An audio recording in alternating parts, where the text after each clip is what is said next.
አንተ ምን አድርገህ ነው? ይህን መልእክት የማስተላልፈው ቅዱስ ሲኖዶስ ነው። እዛው ውስጥ መግደያ ያላቸው ይቅርታ አልተጠየቀበትም። እውነት ብቻ ነው የሚያሸንፈው። እስላሞች ላይ የሆነ አይነት ዘመቻ እንዲከፈት ትምክህቴ ማን ነው? እሱ ነው። ቤታቸው አልተለኮሰም በእሳት። ይሄም አጨዳ አለው እያሉ አመፀኞች ይቀጣል።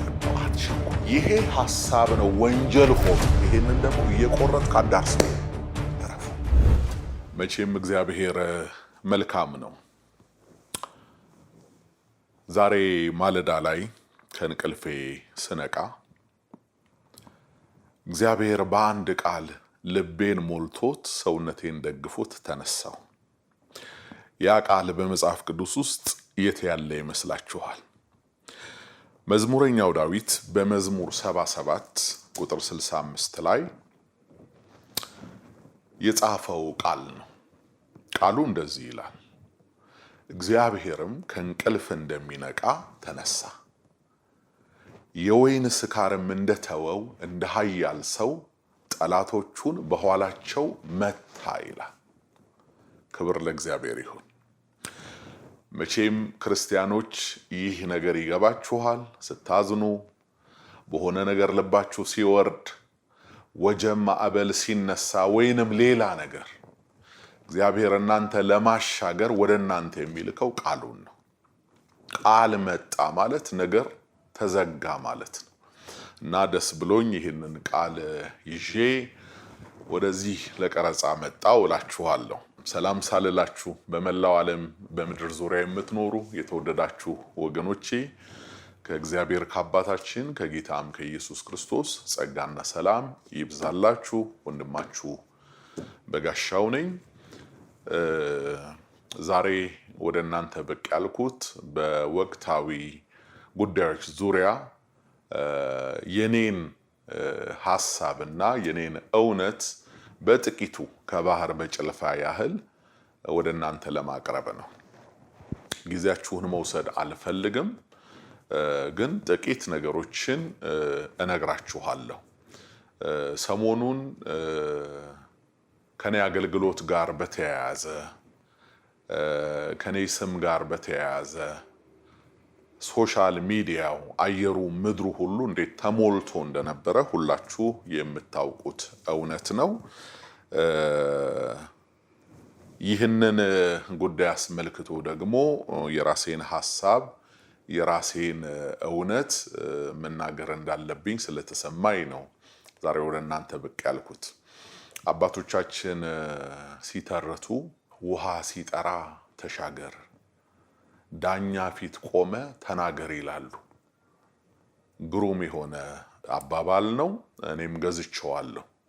ስለዚህ ቢያንስ አሁን ስሜት በርዶ አንዳንዱ ሰው ተረጋግቶ ስላለ አትሊስት የምለውን ታደምጣላችሁ ብዬ ተስፋ አደርጋለሁ። መስማት የፈለገ አሁን የሚሰማበት ሰዓት ነው። መስማት የማይፈልግ ሰው ደግሞ በየትኛውም ሁኔታ በየትኛውም ሰዓት ደግሞ እንደማይሰማ የታወቀ ነው። በነገራችን ላይ እናንተ ራሳችሁን መግለጥም ማብራራትም ያለባችሁ ለወዳጆቻችሁና ሚዛናዊ የሆነ አእምሮ ኖሯቸው ነገሮችን ለሚረዱ ወገኖች ብቻ ነው። ተቃዋሚዎቻችሁን ጠላቶቻችሁን ለማሳመን የቱንም ያህል ዋጋ ብትከፍሉ አትልፉ። እነሱ ሊረዷችሁ አይችሉም። ምክንያቱም ሲጀመር ራሱ ሳያውቁትና ሳይገባቸው ቀርቶ ሳይሆን ጥቃት ወደ እናንተ ሕይወት ዙሪያ የሚሰነዝሩት በዓላማ ስለሆነ ተቃዋሚዎቻችሁን የሚጠሏችሁን ለማሳመን ምንም አይነት ጥረት እንዳታደርጉ ከመግቢያዬ ለመክራችሁ እወዳለሁ። መልካም። ዛሬ ላወራችሁ ያሰብኩት በሶስት መሰረታዊ ጉዳዮች ነው። ልብ ብላችሁ ስሙኝ።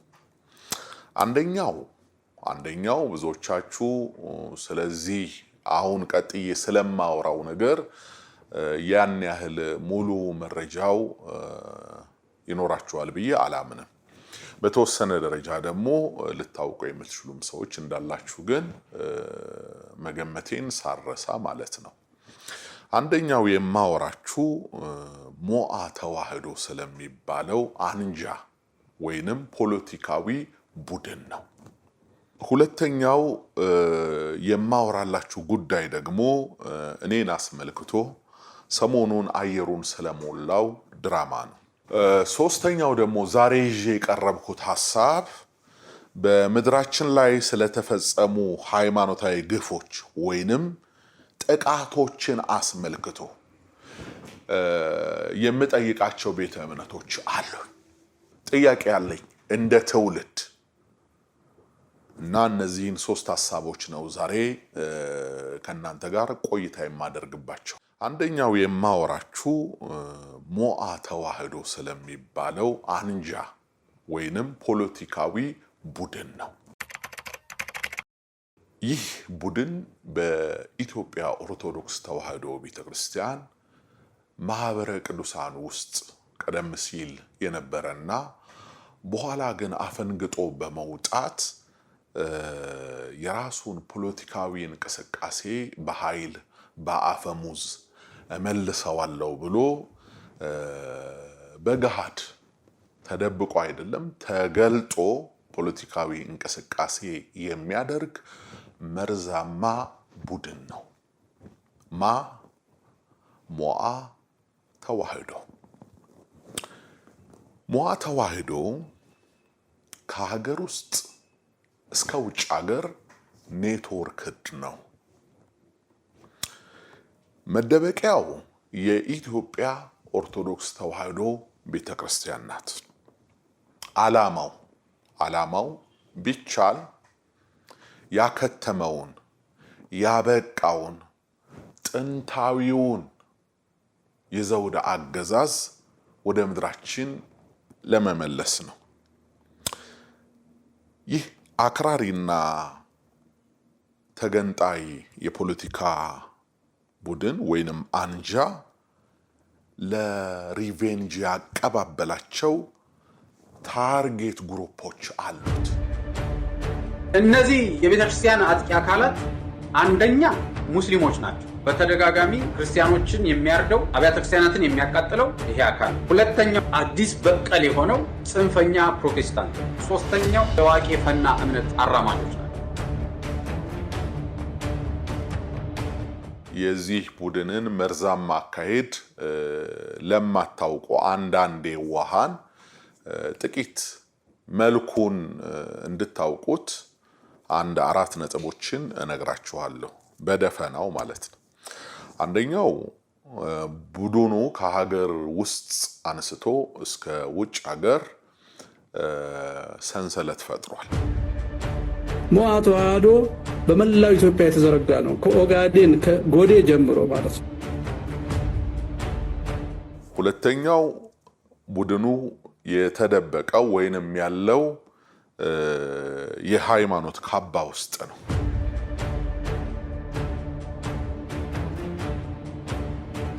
አብይ እንቅልፍ አይኖረውም እኛን ሳያጠፋ እመኑ።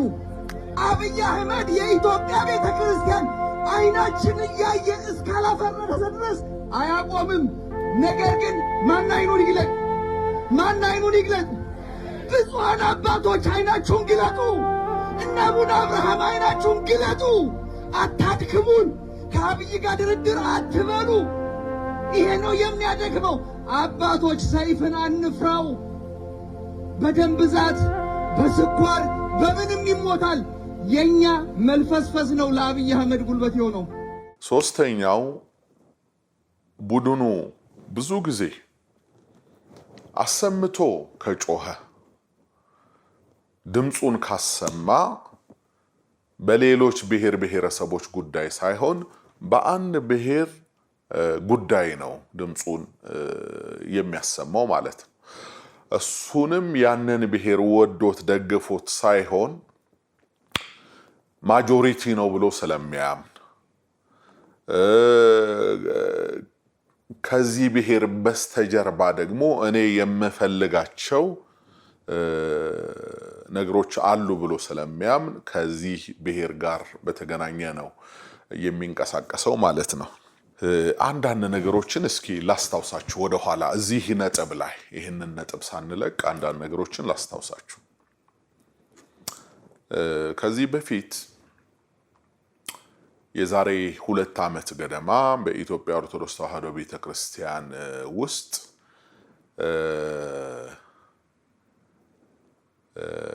ኦሮሚያ ክልል ላይ ሊቃነ ጳጳሳት ተሹመው ነበር፣ ወይንም ደግሞ ጳጳሳትን የመሾም ውስጣዊ እንቅስቃሴዎች እንደነበሩ ታውቁታላችሁ። ወይንም ደግሞ አንዳንዶቻችሁ አታውቁትም። ለምንድን ነው የማታውቁት?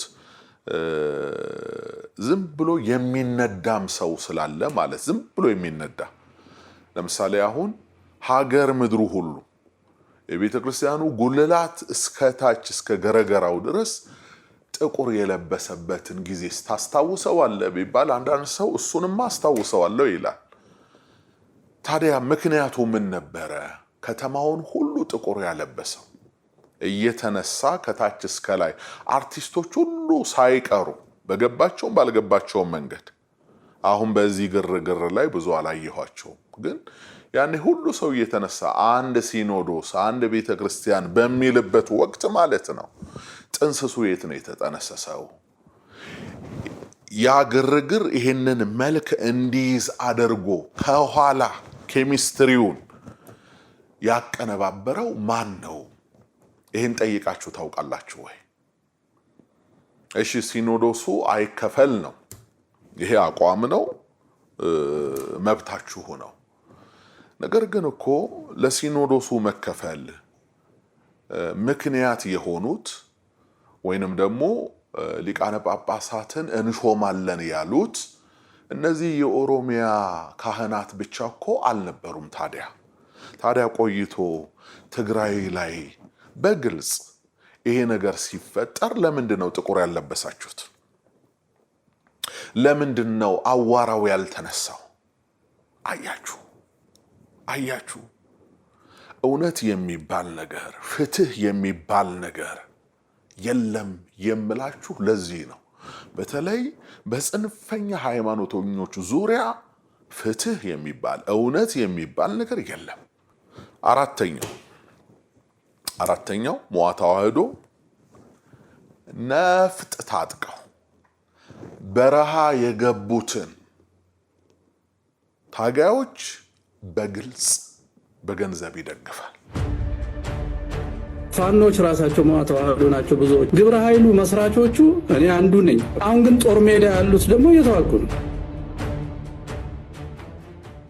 የሃይማኖት ቡድን ከሆነ እነዚህ ሰዎች እውነትን ይዘናል፣ ወንጌልን ይዘናል ብለው የሚያምኑ አይነት ከሆነ እነዚህ ሰዎች በረሃ የገባውን ለምነው አባብለው አስታርቀው መመለስ ሲገባቸው እነሱ ግን በአደባባይ በጎዳና ላይ እና ትጥቁ ወይንም ጦርነቱ ትግሉ ፍትሃዊ ነው እያሉ በድምጻቸውም በገንዘባቸውም ባላቸው ነገር ሁሉ ይደግፋል ማለት ነው ሞዓ ተዋሕዶ።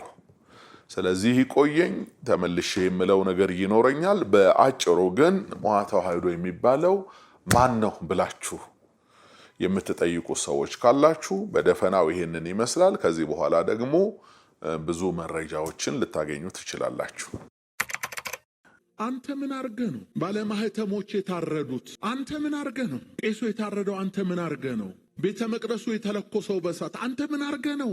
ወይ አንተ ወይ አባቶች ድሮ ምን አርገው ነው? ሁሌ ተበዳይ አርጎ ራስን ማቅረብ ልክ አይደለም። እኔ ከዛሬ 8 ወር በፊት አንተ ምን አድርገህ ነው በሚል ርዕስ አንድ የስብከት አገልግሎት ሰጥቼ ነበር። ያም የስብከት አገልግሎት ዩቲዩብ ላይ ተጭኗል። አብዛኛው ህዝብ ተመልክቶታል። የስብከቱ ርዕስ እንደተናገርኩት አንተ ምን አድርገህ ነው መጠይቃዊ ርዕስ ነው። አንተ ምን አድርገህ ነው የሚል ነው። የስብከቱ ጭብጥ ሐሳብ እግዚአብሔር ግፈኞችን ይቀጣል፣ አመፀኞችን ይበቀላል። ሰው የዘራውን ያንኑ መልሶ ያጭዳል። ስለዚህ ይሳ እንደ ሀገር፣ እንደ ተቋም፣ እንደ ግለሰብ ለተሰራው በደል በዚች ምድር ላይ ለፈሰሰው ደም፣ ላለፈው ሕይወት፣ ለጠፋው ጥፋት ንስሐ እንግባ ነው። በቃ ሲጠቀለል ይሄ ነው መልእክቱ በአጭሩ ማለት ነው። ንስሐ እንግባ። አትሊስት የሞቱትን መመለስ ባንችል፣ ለጠፋው ጥፋት ካሳ መክፈል ባንችል እንኳን እንጸጸት ነው። እንጸጸት። ተመልከቱ፣ ይሄ ሐሳብ ነው ወንጀል ሆኖ ፖለቲከኞች፣ ተቃዋሚዎች ለሌላ ነገር ጠምዝዘውት አገሩን ሲረብሹትና ሲያውቁት የነበረው ማለት ነው። ይሄ ሌላ ግፍ ነው። እስከዛሬ እነዚህ ሰዎች የመጡበትና የተጓዙበት ጎዳና እንዳለ ሆኖ ይህም በተመለከተ የኔን አገልግሎት በተመለከተ ቀናውን መልእክት ለሚፈልጉት ነገር ጠምዝዘውት ህዝብ ማሳዘናቸው፣ ህዝብ ማስቆጣታቸው ራሱን ችሎ ግፍ ነው። ይሄም አጨዳ አለው እያልኳችሁ ነው። አጨዳ አለው፣ ይታጨዳል። የጊዜ ጉዳይ ነው እንጂ ይታጨዳል። መልእክቱ እኔ አምኜበት ያስተላለፍኩት መልእክት ነው። ማስተባበለውም ምክደውም ነገር አይደለም። መልእክቱ የተላለፈው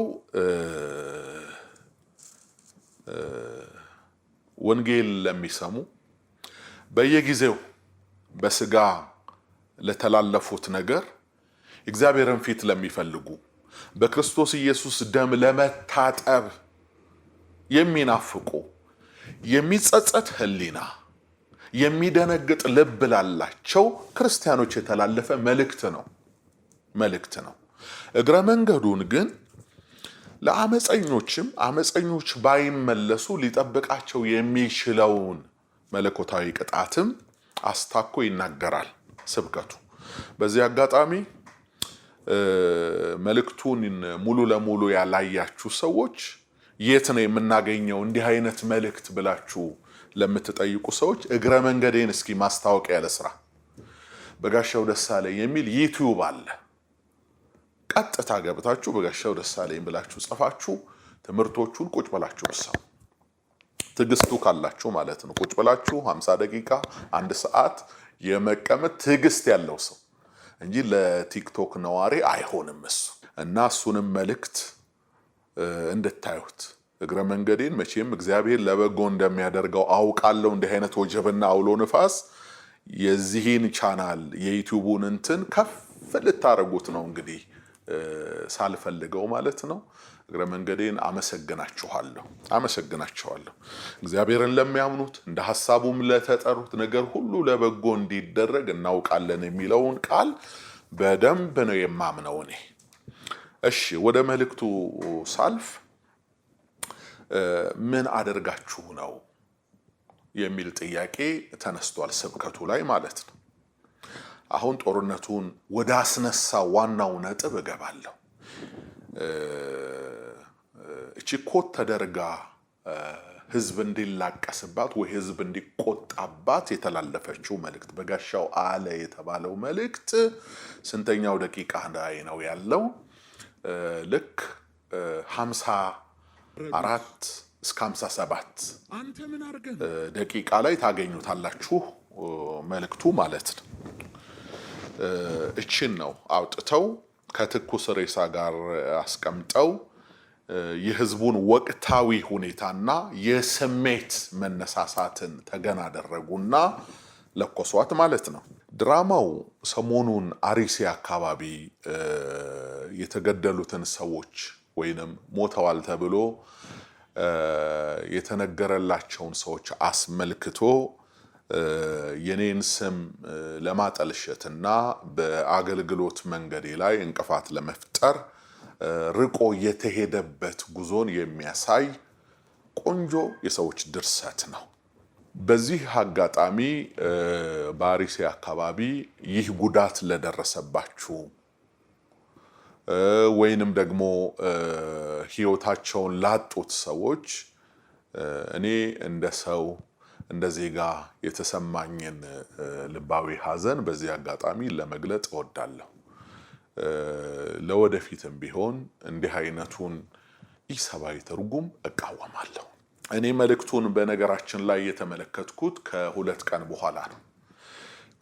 በኋላ ነው እና ስመለከተው ሀገሩ ነዷል። ከዛ ያው መስከን፣ መረጋጋት፣ በእግዚአብሔርም ፊት መሆን እሱ ያለማመደኝ ነገር ስለሆነ ለዚህ ነው ጊዜ የወሰድኩት ማለት ነው። በሁለተኛ ደረጃ ደግሞ እዚህ ሀገር ላይ የትኛውም ኢሹ ከ3 ቀን በኋላ ይበርዳል። አይታችሁት ከሆነ ማለት ነው። የህዝቡ ባህሪ ራሱ አንድ ነገር ዝም ብሎ እንዲገነትር አይፈልግም መሰለኝ፣ እንዲለወጥለት ይፈልጋል። አንዳንዴ እኮ ማህበረሰቡ የቲክቶክ ማህበረሰብ መሆኑ ጉዳቱ እንዳለ ሆኖ ጥቅምም አለው እኮ። በቃ አያቆይም ነገሩና ይሄው እንግዲህ በቅጡ ሳምንት ሳይሞላው ሌላ ርዕስ ደግሞ ተመርጦ ወደዛ አካባቢ ነው እንግዲህ እንትን እየተባለ ያለው ማለት ይሄ ዘመቻ ዝም ብሎ የደቦ የመንጋ እንደዛ ይሆናል። እግረ መንገዴን እጸልያለሁ እግዚአብሔር በገዛ አይምሯቸው የሚያስቡ የሰከነ የተረጋጋ ማንነት ያለውን ጀነሬሽን ደግሞ እግዚአብሔር ለምድራችን እንዲሰጣት እጸልያለሁ። በምክንያት ለምን እንዴት የሚል ማህበረሰብ እንዲመጣ እግረ መንገዴን ጸሎቴም ነው ምኞቴም ነው ማለት ነው። ሻሸመኔን ሜንሽን አድርገህ ተናግረሃል እና ያን በተመለከተ ምንድነው ያልከው ነገር የሚሉ ቀና ሰዎች ካሉ ለነሱ ደግሜ ይህንን ነገር መናገር እፈልጋለሁ። ቀደም ሲል ከ10 ዓመት በፊት በኢትዮጵያ ኦርቶዶክስ ተዋሕዶ ቤተክርስቲያን ውስጥ በነበረው የኛ አገልግሎት ዙሪያ እኛ ስል በቁጥር ብዙዎች ነን። በነገራችን ላይ ብዙ አንድና ሁለት አይደለንም። ይሄ ፊት ለፊት ፍሮንት ፔጅ ላይ መተን የምንታየው ጥቂት ወንድሞችና እህቶች ብቻ አይደለንም። እጅግ ብዙ ነን። በቃ ካህናት፣ ቄሶች፣ መነኮሳት፣ ዲያቆናት፣ ወንጌል ሰባኪዎች፣ ዘማሪዎች በጣም ብዙ ነን። ብዙ ማለት ነው እና አገልግሎቱ ላይ ግን በግንባር ቀደምትነት ያለነው እኛ ስለሆነ ያው በጋሻው እየተባለ የሚጠራ ስም አለ። ከዛ ጋር በተያያዘ የጸረ ተሐድሶ ዘመቻ ተብሎ ተከፍቶ ቤተክርስቲያን በእኛ አገልግሎት ዙሪያ ምንም መወሰን ባትችል ቅዱስ ሲኖዶስ ማለት ምንም ባይወስን፣ ምክንያቱም እኛ ንጹህ የሆነ የቤተክርስቲያኗን አገልግሎት ነበረ በሰዓቱ ስንሰጥ የነበረው። እንደሚያሙንም አይደለም፣ ተቃዋሚዎች እኛን እንደሚከሱበትም ክስ አይደለም። በጊዜው የነበረው የህይወት ምልልሳችን ባይሆን እውነቱን ተናገር ካላችሁኝ በህይወት ምልልስም ቢሆን ሙሉ ለሙሉ መላእክትነን ባንልም የተሻለውን የህይወት ስርዓት መርጠን የምንንቀሳቀስ ሰዎች ነበረን። ስለዚህ ወንጌል ብለን ማለት ነው። ስለዚህ ወንጌል ብለን እኔ የማልቀመው ዛሬ አይደለም፣ የማልጠጣው ዛሬ አይደለም፣ የማላጨሰው ዛሬ አይደለም፣ ጴንጤ ስለሆንኩ አይደለም። በዛም ሆኜ እነዚህ ነገሮች እንደማልጠቀም ወዳጆች አይደሉም እነዚህ ሚዲያው ላይ ያሉ ጠላቶች ይመሰክራሉ ማለት ነው። ከፍቅር በቀር የማንም ዕዳ እንዳልነበረብኝ ይታወቃል በሰዓቱ በጊዜው ማለት ነው። ነገር ግን አገልግሎቱ ምድርን እየከደነ ስለነበረ በዚህ ቅናት የተነሳሱ ወንድሞች ደግሞ የነሱ አገልግሎት የኛን ማህበር አኮሰሰብን የሚሉ ማህበሮች መግቢያዬ ላይ ሜንሽን ያደረኩላችሁ ማህበሮችና የተቀሩትም እነሱ በጋራ ህብረት ፈጥረው ነው ይሄን ዘመቻ ያደረጉት እና በሰዓቱ በቃ የነሱ ስራ የነሱ ምስል ከህዝቡ አይምሮ ትዝታው ጨርሶ እንዲጠፋ ምን እናደርግ ብለው መክረው እናቃጥል ብለው ተነሱ። ስለዚህ የኔም ብቻ አይደለም የብዙ ወንድሞችን መጽሐፍት፣ የስብከት ሲዲዎች፣ የዝማሬ ሲዲዎች በበርሜል እኮ ነው የብዙ አገልጋዮችን ማለት ነው ሲዲዎቻቸው የተቃጠሉባቸው አገልጋዮች አሁን በኢትዮጵያ ኦርቶዶክስ ተዋሕዶ ቤተክርስቲያን ውስጥ ያሉት ጭምር እዛ ውስጥ ያሉት ጭምር የወጣ ነው ብቻ አይደለም የብዙዎቹ በደቦ በቤተክርስቲያን ማይክራፎን ጥሪ ተደርጎ ህዝብ ሆይ ይዘና ተብሎ ህዝብ ይዞላቸው አልሄደም። እነሱ ከየሱቁ ገዝተውት ነው። እነሱ ከየስርቻው ሰብስበውት። ህዝብማ 90% እኮ እኛን ነው የሚቀበለው እኮ አገልግሎታችን የተገለጠ እኮ ነው እንዴ። ጠቡስ ቀናቱስ ለምን ህዝብ ወደዳቸው ለምን ህዝብ ሰማቸው ብሎ አይደለም። እንግዲያውስ እኔ ላይ ምንድነው ያገኘው ኑፋቄ? እስኪ በጋሻው የተገኘበት ኑፋቄ የታደሰው ሐሳብ ምንድነው ብላችሁ ብትይዟቸው ምንም ያመጡት ነገር የለም። ግን ታደሶ የሚለው ያ ምንድነው? ለከፋታቸው ሃይማኖት አለበሱት። ከፋታቸውን ሃይማኖት አለበሱትና ዘመቻ አደረጉ። ሲዲው በዛ ተቃጠለ፣ እዛ ተጀመረ፣ በየሀገሩ በየቦታው። እኛ የምንሄድበት ቤተክርስቲያን አይደለም የሚቃጠለው። እንደዚህ ሃይምሯቸው የነወረባቸውን አንዳንድ የደብር አለቃ ይዘው በዛ ደብር ብቻ ነው የሚቃጠለው እንጂ በሁሉ ቦታ ተቃጠለ የሚልም የተሳሳተ መረጃ ለሰጣችሁ ፈልጌ አይደለም። አንድ ቦታም ቢሆን ለምን ይቃጠላል ነው መልእክቱ። ለምን ይቃጠላል? ስለዚህ ያንን በተመለከተ ግፍ ያስከፍላል። ሰው የዘራውን ያንኑ ያጭዳል፣ እንደ ተቋምም ያስከፍላል ብዬ ያን መልእክት አስተላለፍኩ። ተበደልን፣ ተጠቃን፣ ይሄ ደረሰብን አትበሉ። እንዲህ የምትሉ ሰዎች አንተ ምን አድርገህ ነው? እሺ አባቶች ምን አድርገው ነው? ጥያቄ እኮ ነው። በጥያቄ ሰው የሚከሰሰው በየትኛው ወንጀለኛ መቅጫ ህግ ነው? እኔ አልደመደምኩ። ዳሾን የሞላኸው እኮ አንተ ነህ። አይ አባቶች ይሄን ስላደረጉ ነው ይሄ ደረሰባቸው ብለህ ትንተና የሰጠኸው፣ በእኔ አፍ የተናገርከው፣ በእኔ አእምሮ ያሰብከው አንተ ነህ። እንደ ቃል ይሁንልህ። እሱም ትንተና ከሆነ እንደ ቃል ይሁን። እኔ ያላልኩ ምን አርገህ ነው ነው ያልኩት። አንተ ምን አርገህ ነው? ዘላለም ዓለማችንን እኛ እንደተበደልን አይታችሁ ከሆነ በህግም ቢሆን መጀመሪያ የሚያለቅሱ ሰዎች፣ መጀመሪያ ሄደው የሚሉት ሰዎች ሁሉም አይደሉም፣ አብዛኞቹ ግን በምርመራ ሲጣራ ወንጀለኞቹ እነሱ ይሆናሉ ማለት ነው። ገለው አልገደልንም ብለው ሪፖርት የሚያደርጉ ሰዎች፣ አውድመው አጥፍተው መረጃውን በሌላ ሰው ላይ አላከው ቀድሞ ፖሊስ ጣቢያ ሄደው የከሰሱ ሰዎች። ስለዚህ እኔ በሃይማኖት ብትኖሩ ራሳችሁ መርምሩ ስለሚል መጽሐፍ ቼክ አርጉ ነው ያልኩት። እኔ ምን አርገህ ነው እንጂ አሁን ከዚህ በኋላ እንደምናገረው አለኝ በመቀጠል ባይዘዌ ማለት ነው። ብዙዎቻችሁ የምትናፍቁትን ነገር እናገራለሁ። እንደዚህ እንደምናገረውም አብራርቼ ይሄን አርጋችኋል አላልኩም። እግዚአብሔር ምስክሬ ነው።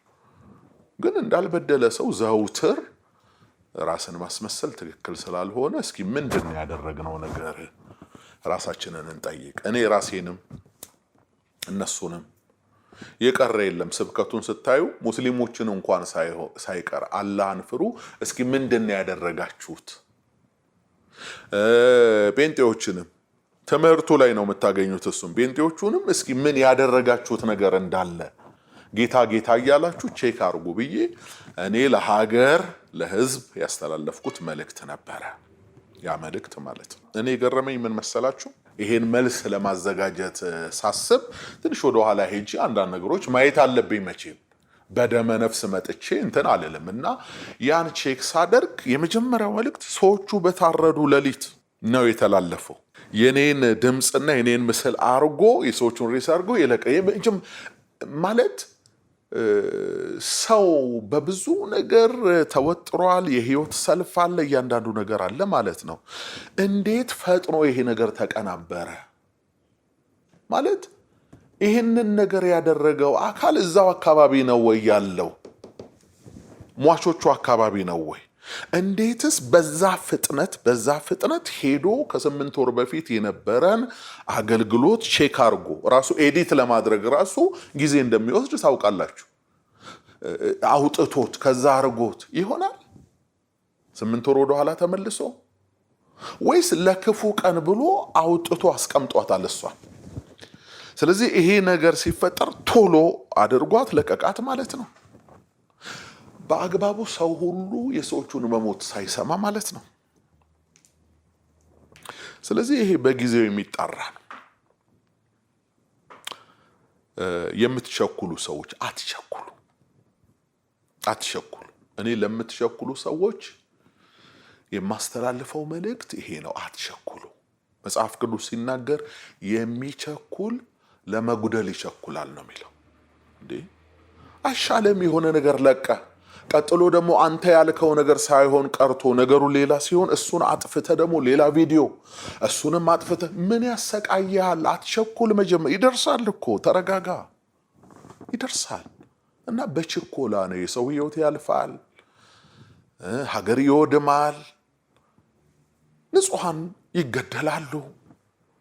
እና ችኮላ በዓለም ላይ ብዙ ነገሮች ስለፈጠረ የኔ ምክር ባንቸኩል ነው። እግዚአብሔር አግዞኝ እዚህ ከደረስኩ ዘንዳ ምናልባት እንደኔ አይነት ሰልፍ ለሚቀሰቀስባችሁ ሰዎች ጉልበት እንዲሆናችሁ ነው ይሄን ማወራው። እኔ ሰልፍ ሰው ነኝ። እግዚአብሔር ያሳደገኝ ከልጅነቴ ዘመን ጀምሮ በሰልፍ ነው። ሰልፉ ደግሞ በዚህ የተነሳ ነው። ከዚህ መጽሐፍ ጋር በተገናኘ ነው እንጂ እኔ በምን ታገኘኛለህ? ነጋዴ አይደለሁም፣ ዘፋኝ አይደለሁም፣ ወይ ደግሞ በሌላ ሙያ ውስጥ ከሌሎች ሰዎች ጋር መገናኝ ሰው አይደለሁም። እኔ ይሄንን ነው ማገለግለው ማለት ነው። ይሄን አስመልክቶ ግን በብዙ ሰልፍ ውስጥ መጥቻለሁ። አስቀድሜ ሜንሽን ያደረኩላችሁ ሰዎች መግቢያዬ ላይ እንደ ማህበር እንደ ቡድን የተደራጁ አንዳንድ ደግሞ ጥቂት ግለሰቦች ከክፋት በቀር ልባቸው ሌላ ነገር ማይነግራቸው ሰዎች ሃይማኖትን ተገን አድርገው ለቤተ ክርስቲያን የተቆረቆሩና የቀኑ መስሏቸው ብዙ ዘመቻ ከፍተውብኝ ያውቃሉ። ብዙ ማለት ነው። እስኪ ኢትዮጵያ ውስጥ የትኛው ሰው ትዝ ይላችኋል እሱን ለማጥቃት 5 እና 6 መጽሐፎች የተጻፉበት በአድራሻው? መጽሔት አላልኩኝም፣ መጽሐፍ፣ ትልልቅ ቮሊዩም ያላቸው መጽሐፎች በጋሻውን አጥፉልን፣ በጋሻውን አስቆሙልን ተብሎ ተከፍሏቸው ጸሐፊው ቁጭ ብለው መግቢያ ሀተታ መደምደሚያ ብለው መጽሐፍ ጽፈው ሽጠው ገንዘብ ይዘው ያውቃል። ማለት እንጀራ በልተውበት ያውቃል። ይሸጥላቸው አይሸጥላቸው አላውቅም። በሰዓቱ ግን ሽጠው ያውቃሉ ማለት ነው። ከ10 ከ15 ዓመት በፊት የሆነውን ነው መነግራችሁ ማለት ነው። አሁንም አለ አንዳንድ ሙከራዎች አሉ ማለት ነው። መጽሔቶች ደግሞ ያኔ ይወጡ ነበር። ቅዳሜና እሑድ ታስታውሳላችሁ አይደል? የመዝናኛ የስፖርት መጽሔቶች። እነዛ መጽሔቶች ሲወጡ ቢያንስ 2 ወይ 3 መጽሔት ላይ እኔ ያለው ከፊት ለፊት ጉብ ብዬ ማለት ነው። ባደረኩትም ባላደረኩትም ነገር አለው በቃ እዛ ላይ ማለት ነው። ካላጠፋናቸው ብለው እነዚህን እናጠፋቸው። ምክንያቱም እኛ ማህበር የለንም። እግዚአብሔር ያገናኘን ጓደኛሞች ነን። ማህበር ስለሌለን ይሄ ማህበር ብለው ስሙን ማጥፋት አይችሉም። ስለዚህ መሪው በጋሻው ነው። በጋሻው ሞተሩን ከመታ ነው ይፈራርሳል ብለው አስበው ማለት ነው።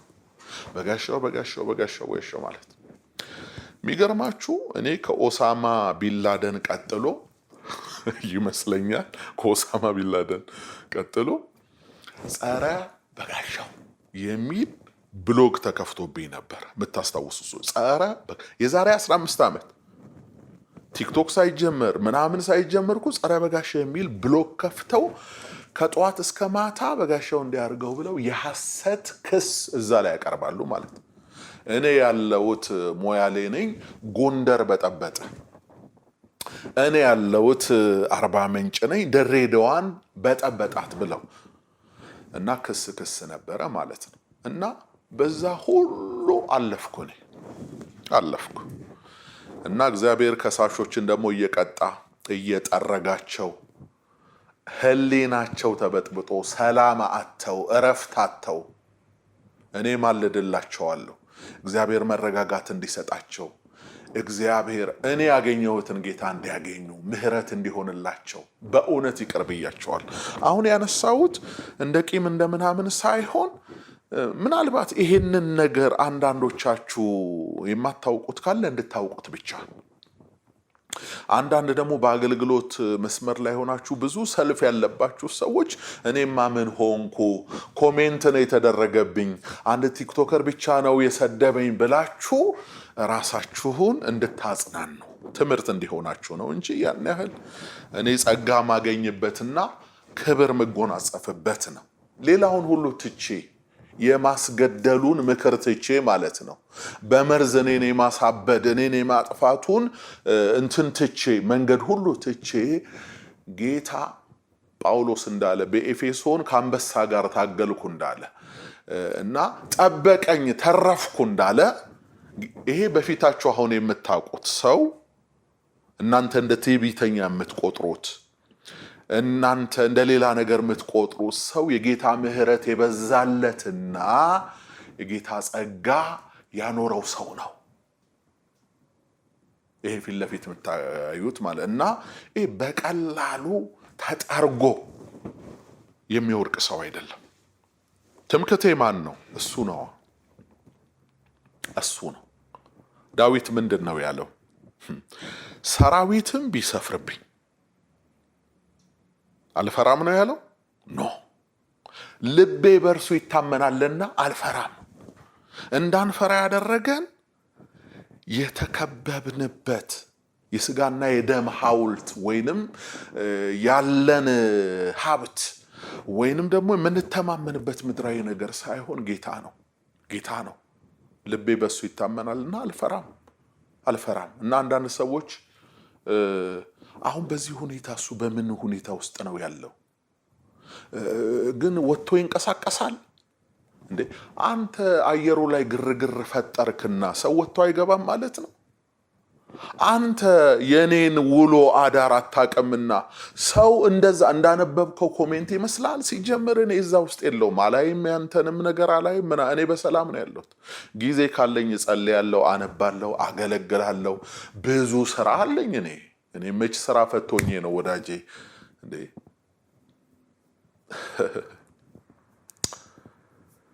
እና ሰው ተቆጥቶ የሆነ ነገር እንዲያደርግ ሲጀመር ለዛ የሚያበቃ ነገር ውስጥ አይደለም ያለ ነው ማለት ነው። እኔ ደግሞ ፈርቼ ቤት ውስጥ ተቀምጬ ተደብቄ ምናምን የምኖር ሰው እንዳልሆንኩ አንዳንድ ሰው ታውቃላችሁ። ይሄን ነገር የምትቀምሟት ታውቃላችሁ። እኔ በነፃነት ነው ይሄው በቆንጆ የአዲስ አበባ ኮሪደር ላይ ወክ አድርጌ አየሬን ተቀብዬ ያለምንም ጥበቃ ያለምንም ነገር ማለት ነው። ወንጀል አልሰራውማ። ንስሐ ግባ ነው ያልኩ። ንስሐ ግባ ወንጀል ነው እንዴ? የማይመቱት ልጅ ሲቆጡት ያለቅሳል። ሆነ እኮ ነገሩ። ለምን ተቆጣህን ነው እንዴ? ለምን ተገሰጽን? የሞቱት ምን ይበሉ? የተገፉት ምን ይበሉ? ሀገራቸውን ጥለው የተሰደዱት ምን ይበሉ? በአንዳንዶቻችሁ ምክንያት። ስለዚህ መልእክቱን አስተላልፍ ያለውና መልእክቱን አስታኮ አንዳንድ አስተያየቶች ይሰጣሉ። እኔም ማምነው ሰው የዘራውን ያጭዳል። እግዚአብሔር ይሄን ያረግም፣ ኢየሱስ ክርስቶስ ይሄን ያረግም ምናምን ብላችኋል። ሁለት አይነት ሰዎች አላችሁ። አንዳንዶቻችሁ መጽሐፍ ቅዱስን ማታውቁና እግዚአብሔር እንዴት እንደሚሰራ በፍጹም ማታውቁ ሰዎች ናችሁ። አልፌዋለሁ እናንተ። አንዳንዶች ግን መጽሐፍ ቅዱስ እናውቃለን፣ በሃይማኖት ዙሪያ የሆነ ስራ እንሰራለን የምትሉ አንዳንድ ሰዎች ግን ጌታማ ይሄን አያደርግም፣ በመስቀል ላይ የሚያደርጉትን አያውቁምና ይቅር በላቸው ብሎ ጸልየዋል ብላችሁ የምትናገሩ ሰዎች እውነታችሁን ነው? ጌታ ኢየሱስ ያን ብቻ ነው ጸልዮ የሄደው። ሰዎች አይቀጡም። እስኪ ማቴዎስ ወንጌል ምዕራፍ 23 ቁጥር 34 ላይ ያለውን ቃል ደግሞ እናንብብ እስኪ። የኔ ንግግር ብቻ እንዳይሆን ቃሉም ይናገራል። እነሆ ነቢያትንና ጥበበኞችን ጻፎችንም ወደ እናንተ ልካለሁ፣ ከእነርሱም ትገድላላችሁ፣ ትሰቅሉማላችሁ፣ ከእነርሱም በምኩራባችሁ ትገርፋላችሁ፣ ከከተማም ወደ ከተማ ታሳድዳላችሁ። ከጻድቁ ከአቤል ደም ጀምሮ በቤተ መቅደስና በመሠዊያው መካከል እስከ ገደላችሁት እስከ በራኪው ልጅ እስከ ዘካርያስ ደም ድረስ በምድር ላይ የፈሰሰው የጻድቅ ደም ሁሉ ይደርስባችሁ ዘንድ እውነት እውነት እላችኋለሁ ይህ ሁሉ በዚህ ትውልድ ላይ ይደርሳል አለ። ክርስቶስ ነው ይህን ያለው። በጊዜው የነበሩ ሰዎችን ነው የተናገራቸው። ምን አላቸው? ከአቤል ደም ጀምሮ። አቤል በፍጥረት መጀመሪያ የነበረው የአዳም ልጅ ነው፣ ወንድሙ ቃየል የገደለው ማለት ነው እንዴ። በዚያ ዘመን እነዚህ ሰዎች የሉም። የአቤል ደም ለምንድን ነው የሚደርስባቸው? ጥያቄ ነው። ነቢያትን ልካለሁ ወደ እናንተ፣ መልእክተኞችን ልከ እናንተ ስራችሁ መግደል ነዋል። ማይመቻችሁን መግደል ነው፣ ስሙን ማጥፋት ነው፣ መውገር ነው። እስከ በራኪው ልጅ እስከ ዘካርያስ ደም ድረስ በመቅደስና በመሠዊያው መካከል ነው እኮ የገደሉት። እዛው ውስጥ መግደያ ያላቸው፣ እዛው ውስጥ መግረፊያ ያላቸው፣ እዛው ውስጥ ማስወገሪያ ያላቸው እና ይደርስባቸዋል አለ። ፌር ነው። እነሱ አሁን የሉ፣ አባቶቻቸው ናቸው ይህን የሰሩት። ፌር ነው። መልስ ይጠይቃል ይሄ ነገር ማለት ነው። ይሄ ነገር ቀጥሏል። እስከ ክርስቶስ መስቀል ነው እንዳትል፣ ከመስቀል በኋላም ቀጥሏል። ሰዎች የዘሩትን እያጨዱ ነው። የቤተ ክርስቲያን ታሪክ ውስጥ በመጽሐፍ ቅዱስ ውስጥ እጅ በእጅ በስጋ የሚዘሩትን ከስጋ መበስበስ እያጨዱ አይተናልና፣ አይ እግዚአብሔር አይፈርድም የምትሉ ሰዎች ካላችሁ እኔ ይፈርዳል ነው ብለው መዝሙሩን እየዘመራችሁት አይደለ እንዴ? እግዚአብሔር አለ በዙፋኑ ይፈርዳል አይፈርድም አትበሉ የሚለውን እኮ እየዘመራችሁ። የማን መዝሙር ይሆን እሱ? መዝሙር ልቤን የሚነካኝ መዝሙር ነው የምትዘምሩት። እና ይፈርዳል፣ እግዚአብሔር ይፈርዳል ወዳጆቼ። አመፀኞች ይቀጣሉ። ደም ያፈሰሰ ደሙ ይፈሳል፣ ያቃጠለ ይቃጠላል። የእግዚአብሔርን ቃል አይ ወይ ደግሞ እንደ እግዚአብሔር ባሮች እንደ አገልጋዮች አልቆጠራችሁም። ይሄ የእናንተ አመለካከት ነው። እኔ ግን አምኜ እኮ ነው የወጣሁት። ራሴን አልጠራጠረውም። እግዚአብሔር ልኮኝ ነው የወጣሁት። የቃሉ አገልጋይ ነኝ፣ የመንግስቱ አገልጋይ ነኝ። ዘመኔን የተመንኩለት እውነት ነው። ይሄን አቃጥለ እኔ ምንም ባላደርግ የላከኝ ጌታ ደግሞ የሚሰራው ነገር እንዳለ እኔ አምናለሁ፣ ይገባኛል። ወይስ አሜሪካን በእሳት ስትነድ ብቻ ነው በኃጢአቷ የምትነደው? ሌሎቹ በጎርፍ ሲጥለቀለቁ ነው በአመፃቸው እየተባለ የሚፈረድባቸው? ነጮችን ብቻ ነው የሚቀጣው፣ እኛን አይቀጣም። እኛ ምንም አላደረግንም፣ እኛ ምንም አልሰራንም። ወዳጆቼ እንደዚህ አይነት ጆክ አይሰራም። በዚህ መቼም ቢሆን አልጸጸትም ወዳጆች፣ መቼም ቢሆን ማለት ነው። አመፀኞች ንስሐ ገቡ እና ይህን አስመልክቶ ነው ሻሸመኔ ያልኩት። ሻሸመኔ ያልኩ እንጂ አርሲ ነገሌ አላልኩም። ሻሸመኔና አርሲ ነገሌ የተለያዩ ሀገሮች ናቸው። ወይስ አርሲ የሻሸመኔ ዋና ከተማ ሆናለች? ከ8 ወር በፊት ያስተላለፍኩትን መልእክት አርሲ ላይ ጠብቀህ ያመጣኸው ማለት ነው። እኔ ሻሸመኔ ላይ የሆነ ነገር ተፈጥሮ ብታመጣው ምንም አይመስለኝም። አርሲ ላይ ወስደ ያስገባው ምን አስበን?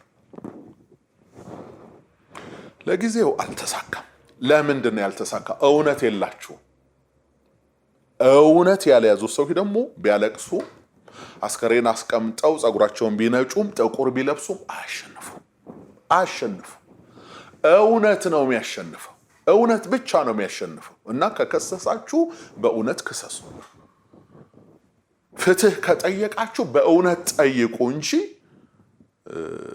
የጎጃምን ጥያቄ ለመመለስ አርሲ ላይ መተ የሆነ ነገር መስራት የለብህ። ይሄ ትክክል አይደለም ማለት ነው። ይሄ ሲመለስ ደግሞ አንዳንዶቹ እሺ ሻሸመኔ ቢሆን ይላሉ። መጀመሪያ ላይ ሻሸመኔ ብትል እመልስልህ ነበር። አሁን የአርሲው ትክክል እንዳልሆነ ለአርሲ እንዳልተናገሩ ሲገባ ነው እንዴ አሁን አርፍደህ የምትጠይቀኝ? የመጀመሪያዎቹ ሰዎች በደፈናው እግዚአብሔር ይሄን አያረግም የሚሉ ናቸው። እኔ ደግሞ እግዚአብሔር የፍትህ አምላክ ነው ብዬ ነው የማምነው።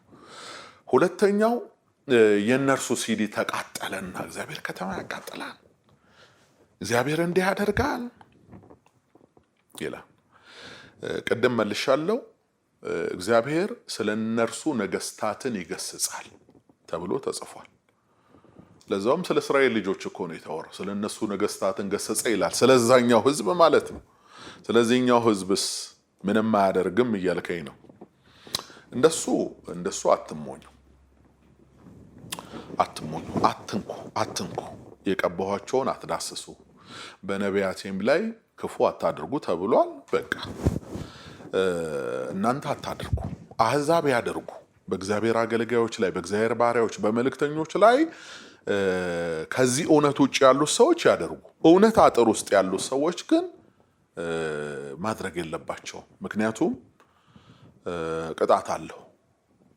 እያወቁ ነው ይሄን ያደረጉት ማለት ማድረግ የለባቸውም። በእኔም ባይሆን በሌሎቹም ቢሆን እንደዛ ማድረግ የለባቸውም።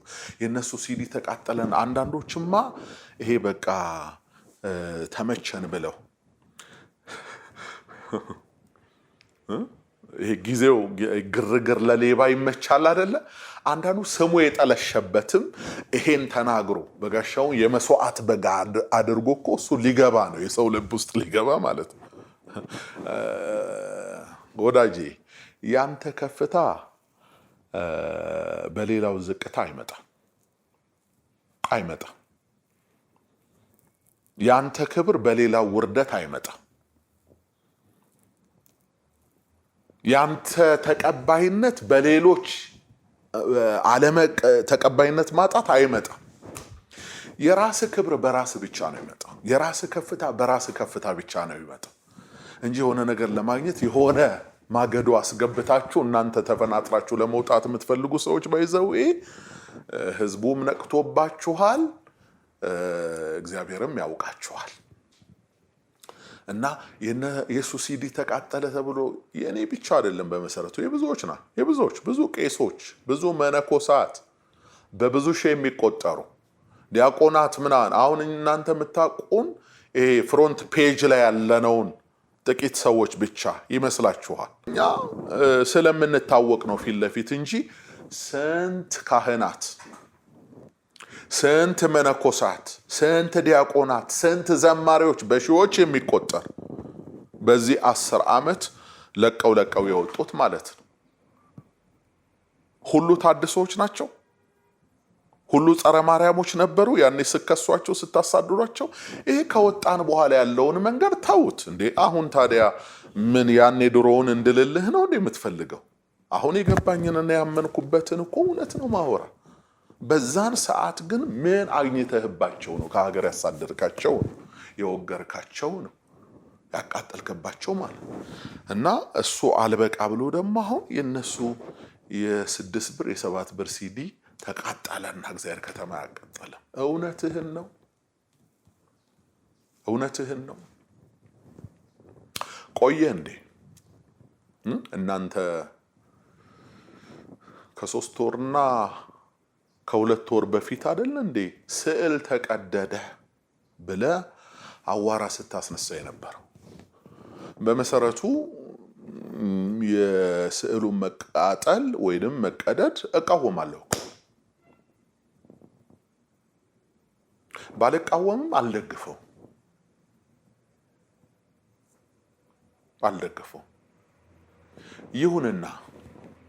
ይሁንና ግን ቆየ ወይ ነው ተቀደደ፣ ስዕላችን ተቀደደ ምናምን እያላችሁ ስታለቅሱ እየወጣችሁ ማለት ነው። ቆየ ብዙ ጊዜ ሆነው እና ያ ስዕል ስንት ነበር ዋጋው?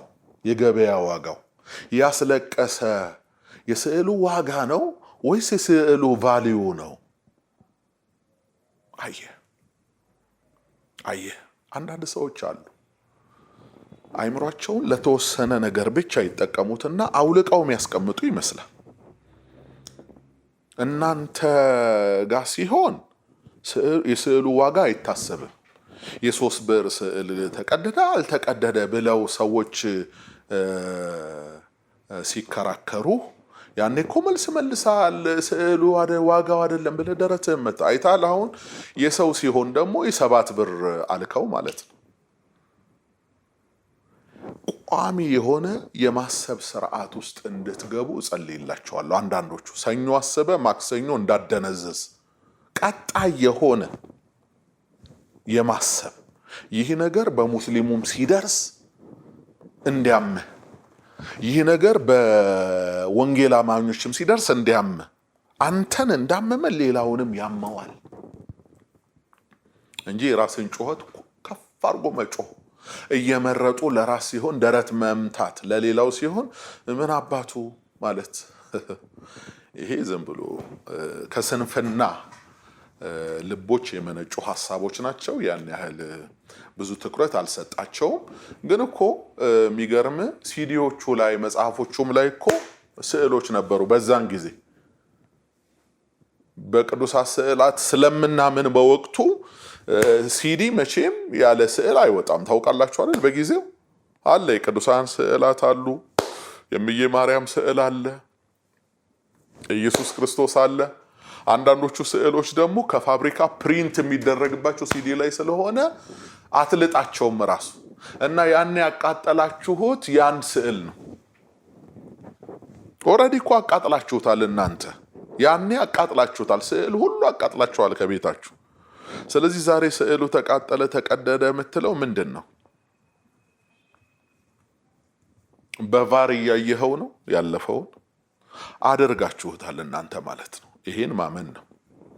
እንደ ጎረምሳ ማሰብ እንደ ጎረምሳ መናገር በጣም ቀላል ነው። ግን አንዳንድ የማትወስዳቸው ኃላፊነቶች አሉ። በቃ የተፈጸሙ ማትክዳቸው ነገሮች አሉ ማለት ነው። እና የኛ ሲሆን የሌሎቹ ሲሆን የ7 ብር ነው፣ የኛ ሲሆን ደግሞ እንደዛ አይባልም ለማለት ፈልጌ ነው ስትሉ ስለነበረ ማለት ነው።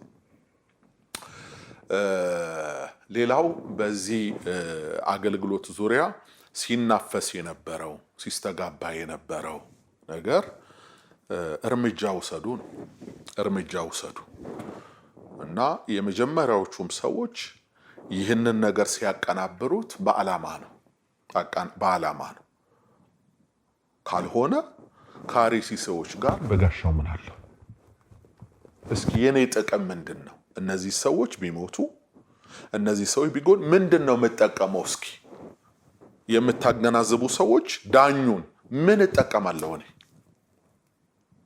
ትኩስ በጊዜው እንደተፈጠረ እነሱ የሞቱ እያለ እኔ እንዳስተማርኩ አድርገው የቆየ ርዕስ አምጥተው እዚህ የገጠሙ ሰዎች የኔ ጥቅም ምንድን ነው? እኔ እንደዛ አይነት ሰው አይደለሁም። በመሰረቱ ለእንስሳ ነፍስ እንኳን የምራራ ሰው ነኝ። ምክንያቱም ጻድቅ ነኛ። ድምጼ ስለወፈረና ምናልባት እንዲህ ፊዚካሊ እያያችሁኝ ጨካኝ እንዳልመስላችሁ እንደዛ አይደለም። እኔ ግን ሰው አይሞት ነው የምለው። ሰው አይሞት ነው በአጠቃላይ። ክርስቲያን ሞተ፣ እስላም ሞተ፣ እንትን ሞተ ሳይሆን ሰው አይሞት፣ ነጭም ጥቁርም ሰው አይሞት ብዬ ነው ማለት ነው። ለዛም ነው ግፈኞች ግፍ አትስሩ እግዚአብሔር ይበቀላችኋል ያልኩት ማለት ነው። ወይስ እኛ ግፍ አንሰራም? እኛ ጌቶች ነን፣ እኛን ለምን ይናገረናል ብለህ አዋራ ማስነሳት ተገቢ አይደለም። አንድ ሰው መልእክት አስተላልፉልኝ። በዚህ ሰዓት አሁን ምንድን ነው እሱ የሚሰማው? ምን እያለ ነው? እኔ ወጥቶ መሄድ ራሱ መንገድ ላይ ምናምን አይመስለኝም። ምን እያልክ ነው ወዳጅ? እዚህ ሰላም ነው ያለው። ሚዲያ ላይ እናንተ እንደምታዩት እንዳይመስላችሁ። እኔ በአዲስ አበባ ቆንጆ ኮሪደሮች ላይ ጂንኪስ ውስጥ ከትቼ በጌታ ሰላም ወክ አደርጋለሁ። ሰላም ካገኘኝ ሁሉ ጋር ሰላም እባባላለሁ። አብዛኞቹ ወዳጆቼ እንደውም መንገድ ላይ ሲያገኙኝ አቅፈው የሚስሙኝ ኦርቶዶክስ ቤት ያሉት ወዳጆቼ ናቸው። እንዴ አንተ ያን ህዝብ እኮ ዋጋ እየከፈልን ነው ያገለገል ነው።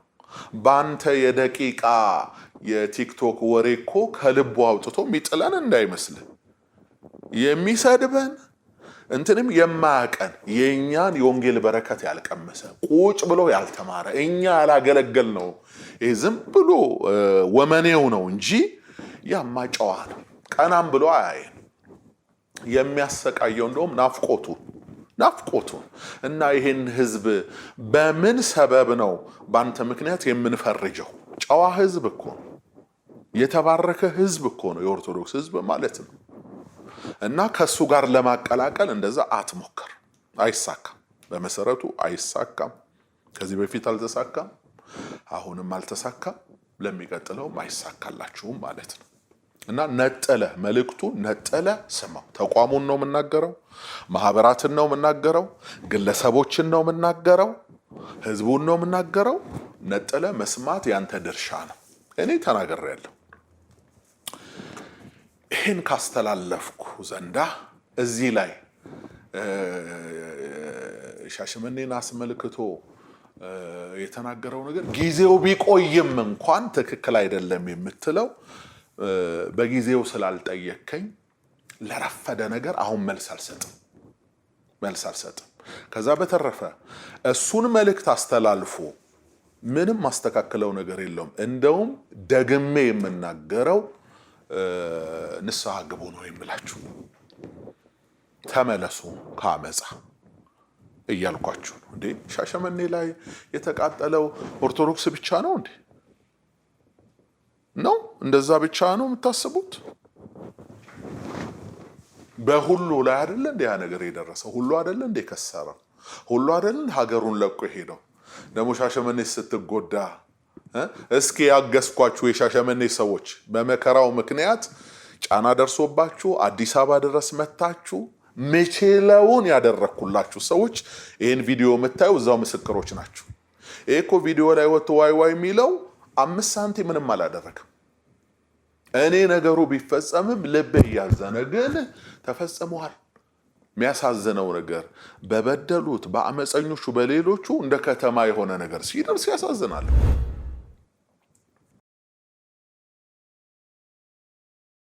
ከዛ በተረፈ መጨረሻ ላይ እኔ ለተናገርኩት እኔ ላስተላለፍኩት መልእክት ምንም ይቅርታ አልጠይቅም። እንደውም እየጨመርኩ ግፍ ስትሰሩ፣ ወንጀል ስትሰሩ፣ አመፅ ስትሰሩ ብቅ እያልኩ ንስሐ ግቡ እላለሁ። ጮህብሃለሁ። እንደ ዮሐንስ ሁል ጊዜ ጮህብሃለሁ። እጃችሁን ታጠቡ እላችኋለሁ ማለት ነው። ወደ ሶስተኛውና በጣም ወሳኝ ወደ ሆነው መልእክት ደግሞ ወስዳችኋለሁ። ሶስተኛው ሐሳብ ከዚህ በፊት በምድራችን ላይ ስለተፈጸመው ሃይማኖታዊ ግፎች፣ ኢሰብአዊ ጥቃቶች እሱን በተመለከተ ነው ጥቂት የማወራችሁ። ልብ በሉ፣ ሃይማኖታዊ ግፎች ነው ያልኩት እኔ። እውነት ነው ሰዎች በሚኖሩበት የእምነት ተቋማት ሁሉ በዓለም ላይም በእኛም ሀገር እንደ ሰው የተለያዩ ጥፋቶች ይፈጸማሉ። ይሄ ጠፍቶኝ አይደለም። አንዳንድ ጊዜ በግለሰቦች ይሆናል፣ አንዳንድ ጊዜ በተቋሞች ይሆናል። ታውቃላችሁ፣ ብዙ ጊዜ መልካም ነገር ሲሆን የተቋሙ ተደርጎ ይገለጣል። ክፉ ነገር ሲሆን ደግሞ ተቋሙን አይወክልም፣ ይሄ ግለሰቡ ሐሳብ ነው ሲባል ታውቃላችሁ። እቺ ያው ተቻችለን እንድንኖር የማድረጊያ አንድ ጥበብ ስለሆነች ምንም ማለት አይደለም።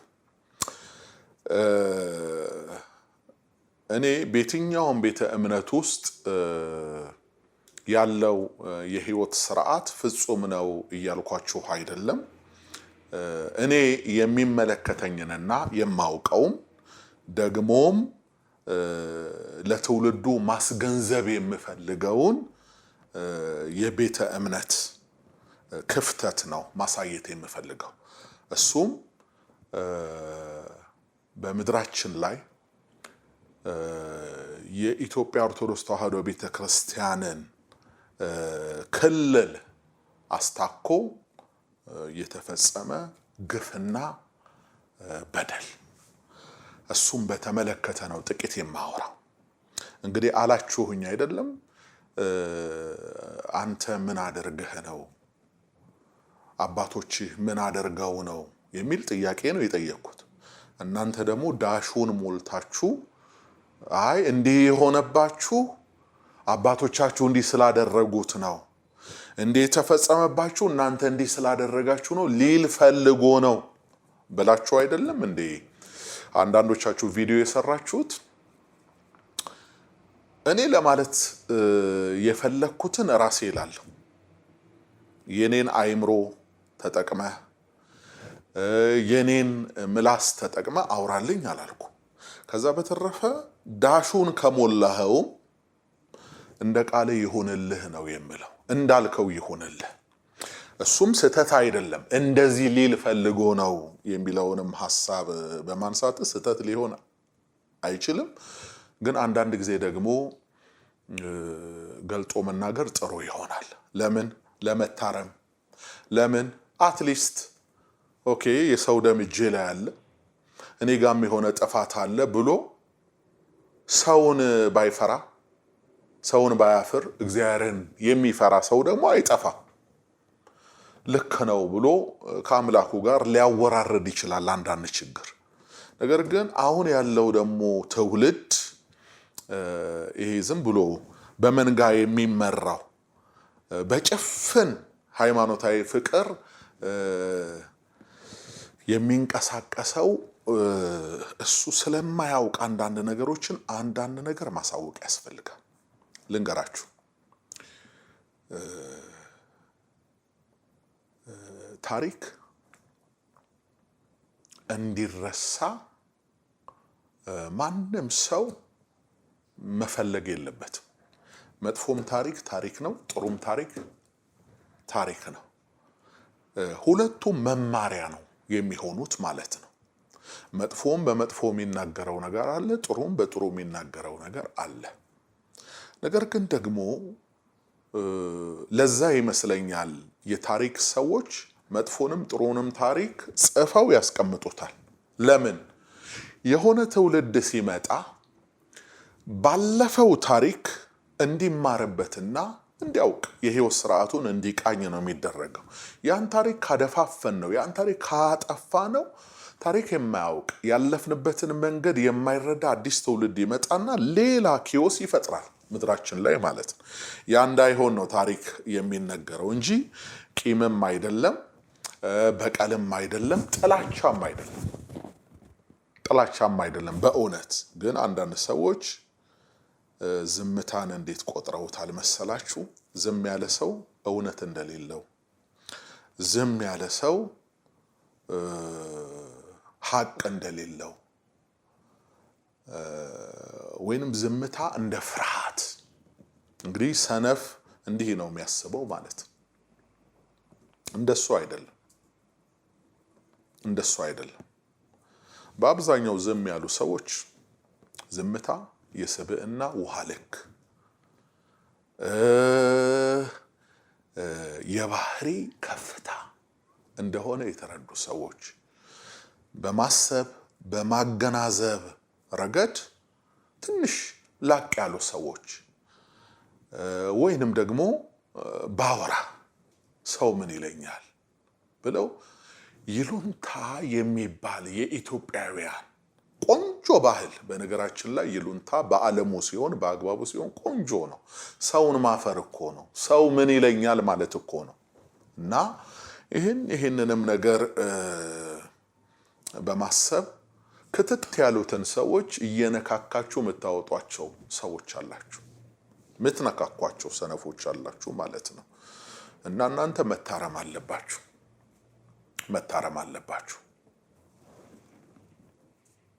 እነዛም ደግሞ ዝም ያሉት ሰዎች እውነት የሌላቸው ሐሳብ የሌላቸው አገርን በተመለከተ የምታውቁት እናንተ ብቻ፣ ሃይማኖትን በተመለከተ የምታውቁት እናንተ ብቻ፣ ብሔርን በተመለከተ የምታውቁት እናንተ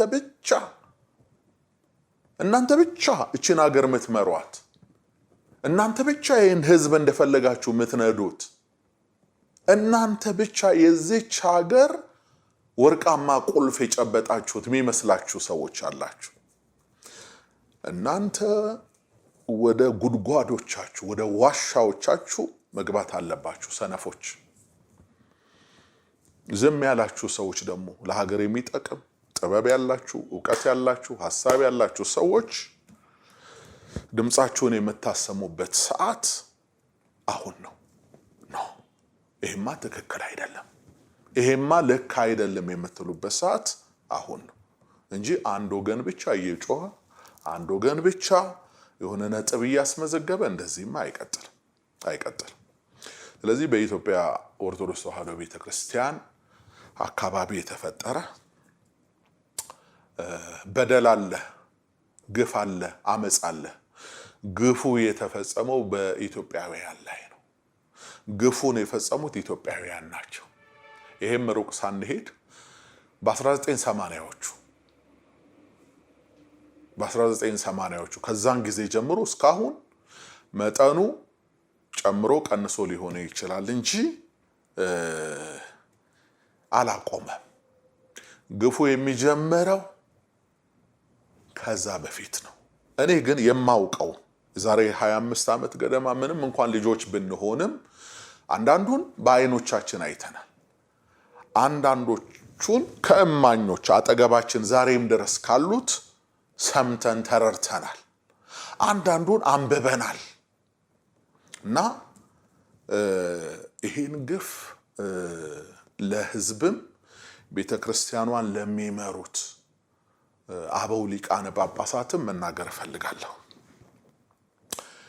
የቤተክርስቲያኗ ትልቁ ነገር ያለው እናንተ እጅ ላይ ነው ብዬ ስለማመን እኔ ማለት ነው ለዚህም ድርጊት መልስ ትሰጣላችሁ ብዬ የማምነውም የምጠብቀውም እናንተን ነው እንጂ እንዴ አንድ ቲክቶከር ተነስቶ እንዲያልሆንም እንዲህ ሆኗል ቢለኝ እኔ ሲጀመር አላየውምም አልሰማውም። በታሪክ ውስጥ የተፈጠረ የታሪክ ክፍተት ነው። ታላቋ የኢትዮጵያ ኦርቶዶክስ ተዋሕዶ ቤተክርስቲያን ስትታሰብ ይህንን ክፍተት በምን ትዘጉታላችሁ? ምን ብላችሁ ነው የምትዘጉት? የታሪክ ክፍተት ነው የተፈጠረው ማለት ነው። የብዙ ሰዎች ሕይወት ጠፍቷል። የብዙ ሰዎች አካል ጎድሏል። ብዙ ሰዎች ከማህበረሰብ ተለይተዋል። ሀገራቸውን ጥለው ተሰደዋል። የአእምሮ የአካል ጤና ጉድለት ተከስቶባቸዋል። መቼ? በ1980ዎቹ።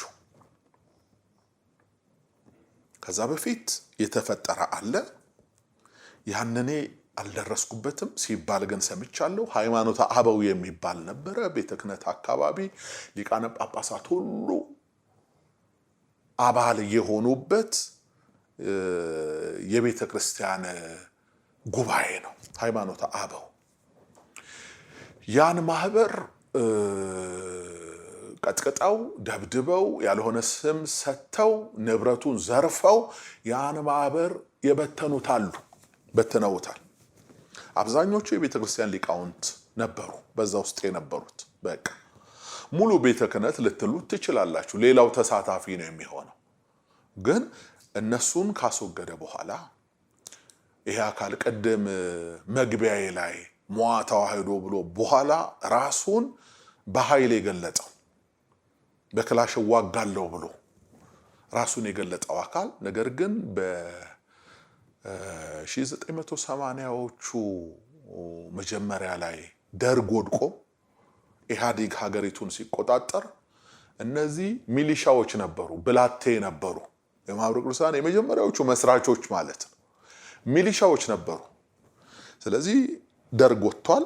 አሁን አዲስ ስርዓት ነው። ወዴት ይሄዱ? ገቡ፣ ቤተክርስቲያን ውስጥ ገቡ ማለት ነው። ገቡ።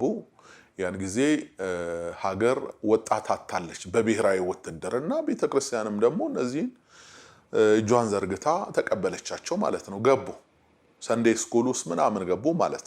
በኋላ ግን ራሳቸውን እያደራጁ የሆነ ማህበር ፈጠሩ ማለት ነው። ማህበረ ቅዱሳን የሚባለው ማህበር ማለት ነው። ከዛ ያ ማህበረ ቅዱሳን የሚባለው ማህበር እኔ ሁሉ ነገሩ መጥፎ ጎን አለው ብዬ አላስብም። አሁን ግን እኔ እዚህ የተቀመጥኩት መልካም ጎኑን ለማውራት አይደለም። መልካም ጎኑን ለማውራት ስላልሆነ እነዛን መልካም ጎኖች ላውራ አልችልም አሁን በዚህ ሰዓት ማለት ነው። ይሄ ማህበር የሚመራው አንድ ከፍተኛ የሆነ የጸረ ተሐድሶ ንቅናቄ በመላው ሀገሪቱ ላይ ተፈጥሮ ነበረ። የጸረ ተሐድሶ ንቅናቄ የሚል ማለት ልብ በሉ። እነዚህ ሰዎች ጥቃቱ የደረሰባቸው ኦርቶዶክሳውያን ናቸው። እነዚህ ሰዎች የቤተ ክርስቲያኗ ልጆች ናቸው። ደግሞ ተራ ሰዎችም አይደሉም። ማለት የሰው ተራ የለውም፣ ግን ምዕመናንም አይደሉም። በቤተ ክርስቲያኗ አገልግሎት ውስጥ ድርሻ የነበራቸው ካህናቶች፣ መነኮሳቶች፣ ዲያቆናቶች፣ የወንጌል ሰባኪዎች ናቸው አብዛኞቹ ማለት ነው። እና የተቀረው ደግሞ በእነሱ ዙሪያ የተሰበሰበ ብቻ ቤተ ክርስቲያኑን ተጠግቶ አገልግሎቱን የሚቀበል የሚካፈል የሚሰጥ በዚህ አካባቢ ያለ ነው ማለት ነው። ስለዚህ የጸረ ተሐድሶ ዘመቻ ተብሎ ከፍተኛ የሆነ ጥፋት በሀገራችን ኢትዮጵያ በአራቱም ማዕዘን ሆነ። የሰው ሕይወት ጠፋ። በርካታ የሰው ሕይወት ጠፋ። አካል ጎደለ። ዓይን ጠፋ፣ ጆሮ ደነቆረ፣ ጥርስ ረገፈ፣ አጥንቶች ተሰባበሩ። የሰው ራስ ላይ የማዕዘን ድንጋይ ተጥሎ ሰው ሞተ። የአእምሮ ታማሚ ሆነ፣ አበደ። የማስታወስ ችሎታቸውን ረሱ ብዙዎቹ። ይሄ የሆነው የት ነው? ቤተክርስቲያን አካባቢ፣ ቤተክርስቲያን ውስጥ ማለት ነው። ማን ነው ይሄን ያደረገው? በጥምረት ቅንጅት በወኔ ነው ሰንበት ተማሪው ያደረገው ወይ ህዝቡ ነው እንዳይባል ካህናቶች እማይ ምስክሮች ያልሞቱ እኮ አሉ። በሙዝጋሪ ድንጋይ መጥቶ ቤተክርስቲያን ውስጥ እነዛ ሰዎች የሚሰበሰቡት ቤተክርስቲያን ውስጥ ነው። በጽዋ ማህበር ይሰበሰባሉ። በአንዱ የጽዋ እንትን ስም ይሰበሰባሉ። ልክ እነሱ በተሰበሰቡበት ሳይታሰብ አሉ ይባላል። ድንጋይ በሙዝጋሪ ይመጣል። ቄሶቹ ድንጋዩን ይባርካሉ። አሁን ድንጋይ ይባረካል። ድንጋዩን ባርከው ያ ህዝብ ያን ድንጋይ ይዞ ወደ ተሰበሰቡበት አዳራሽ ይገባል። ህዝቡን ይጨፈጭፋል። ሴት አለ፣ ወንድ አለ፣ ህፃን አለ ማለት ነው። ሃይማኖት ገዳይ ነው። ርህራሄ የለውም። ጨፍጨፍ አድርጎ የሞቱ አሉ። የማስታወስ ችሎታቸውን ያጡ አሉ። ላያቸው ላይ ድንጋይ ዘንቦባቸው ተፈጥሯቸው የተዘናጋ አሉ። በስለት በጩቤ የተወጉ አሉ። በፌሮ ፓራላይዝድ የሆኑ አሉ። አንዳንዶቹ አልጋ ላይ ተኝተዋል። አሁን ይሄን ቪዲዮ የምትመለከቱ በነዛ አመታት በእምነታችሁ ምክንያት እንዲህ አይነት ጥቃት መንግስት ሳይሆን ሃይማኖተኞች ያደረሱባችሁ ሰዎች በመላው ዓለም ያላችሁ የእውነት ሕያው ምስክሮች መቼም ወጋሪዎቹ ራሱ አሁን በህይወት ያላችሁ ይሄ የምናገረው ነገር ውሸት ነው ብላችሁ መቼም እንደማትክዱ በአፋችሁ ብትክዱ ህሊናችሁ እንደሚመሰክርባችሁ ከወጋሪዎቹ አንዳንዶቹ ደግሞ ጌታ አግኝቷችሁ የወጣችሁ ሰዎች ምስክሮች ናቸው። ልክ ጳውሎስ እስጢፋኖስ ሲወገር የወጋሪዎችን ልብስ ይጠብቅ እንደነበረ ሁሉ ያን ነገር ይከታተል እንደነበረ እስጢፋኖስ በገርነቱ ኢየሱስ እንዳለ ተንበርክኮ ድንጋይ ዘንቦበት በድንጋይ ተጣምቆ ወደ ጌታው ሲሄድ አይቶ ይሄ መንገድማ እውነት ነው ብሎ በልቡ እንትን እንዳለ አሁንም በዚህ ውግረት ላይ ተሳተፋችሁ ሰዎች አብዛኞቹ አግኝቻችኋለሁ። አንዳንዶቻችሁም ወደ ክርስቶስ ኢየሱስ ወደ ጌታ መንግስት መጣችሁ እኔም እንዲህ ነበርኩ ብላችሁ ምስክርነት ሰጣችሁኛል። ተወጋሪዎቹ ሳይሆን ወጋሪዎቹ ተወጋሪዎቹን ነው የምለው እኔ። በህይወት ያላችሁትን የሌሉት የሉም እንዴ? አስከሬን እኮ ተሸክመው እኮ ዘምረዋል። እናንተ የወንድማቸውን አስከሬን ተሸክመው ወጋሪዎቹ እሰይ ሲሉ ዘራፍ ሲሉ፣ እነዚህ ደግሞ ከክርስቶስ ፍቅር የሚለየኝ ማን ነው? መከራ፣ ችግር፣ ስቃይ ነው እያሉ ቤተክርስቲያኗ ውስጥ ሰንበት ትምህርት ቤት ሰንዴ ስኩል ተማሪ ሆነው ያጠኗትን መዝሙር አስከሬን ይዘው ዘምረዋል። እነዚህ ያሉ በአዲስ አበባ አሉ፣ በመላው ሀገር ሐረር፣ ድሬዳዋ፣ ጅጅጋ፣ ናዝሬት፣ አዋሳ፣ ዲላ፣ ሞያሌ፣ ባሌ ጎባ፣ ባህር ዳር፣ ጎንደር፣ በመላው ሀገር ያን ሰሞን ደግሞ ያን ዘመን ይገርማቸዋል። እኔ ይገርመኛል ይሄ መንግስት ስርዓት ሲቀየር አብሮ ሪቫይቫል የሚሆንበት ነገር ደግሞ ይገርመኛል። እነዛ ሃይማኖት አበው የሚባሉት የጃንዌ ናቸው ምናምን ነገር የደርግ በቃ አይደለም። ልክ ኢህአዴግ ሲመጣ ደግሞ አብሮ ሌላ ሪቫይቫል መጣ። ሪቫይቫል በዛው መጠን ደግሞ የወንጌል እሳት ሰደድ እሳት ተቀጣጠለ። ልክ እስጢፋኖስ ሲወገር እኮ የተበተነው ያ ሁሉ ህዝብ ለወንጌል መስፋፋት ምክንያት እንደሆነ ሚሽነሪ እንደሆነ ምንም እንኳን እግዚአብሔር ባወቀ ለወንጌል መስፋፋት ክርስቶስ እንዲከበር ቢሆንም በሃይማኖት ቤት ግን የተፈጸመ የግፍ ታሪክ ነው። ይሄ ማንም የማይረሳው ይሄን ተደረገም ነው ወይ ነው። አባቶች፣ ሊቃነ ጳጳሳት፣ ታሪክ የምታውቁ ቤተ ክህነት ውስጥ ያላችሁ ትልልቅ ሰዎች ለህሊናችሁም ለእግዚአብሔሩም የታመናችሁ አልተደረገም ወይ ነው። የካህናት መስቀላቸው እየተቀማ አንተም ብሎ ካህን ጸረ ማርያም መናፍቄ ጺማቸው አልተነጨም? የመነኮሳት ቆብ አልተወረወረም?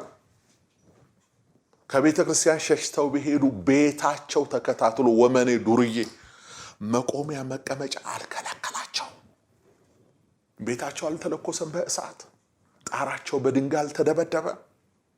በቀን በሌሊት እየታደኑ በከተማ ውስጥ እንዳይኖሩ ስራ ተቀጥረው እንዳይሰሩ እሳት እንዳይጫጫሩ ተብሎ በማይክሮፎን አልተነገረም? ይሄንን ያልሰማውን በጆሮ እሳት ከነሱ ጋር እንዳትጫጫሩ። ዲላ ነበርኩ 1986 87 ልጆች ነበረን እኛ ሰንዴ ስኩል ህፃናት ነን። ግን ማህበረ እስጢፋኖስ እመብዙሃን ምናምን የሚባሉ ቤተክርስቲያን ውስጥ የነበሩ የኛ ታላላቆች ነበሩ።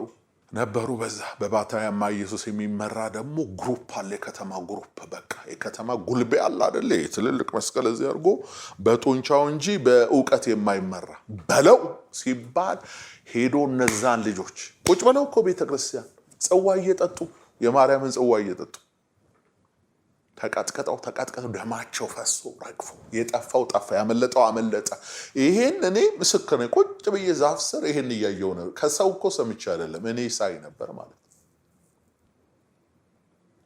እንዲህ አይነት ግፍ በመላው ሀገሪቱ ተፈጽሟል። ከነ ጠባሳቸውም ቢሆን ከነ ህመማቸውም ከነ ጉድለታቸውም ቢሆን ጌታን አግኝተዋል። ይሄ ታሪክ አልፏል ወዳጆች። ነገር ግን ታሪክ ይመዘግበዋል አለ። ይቅርታ አልተጠየቀበትም።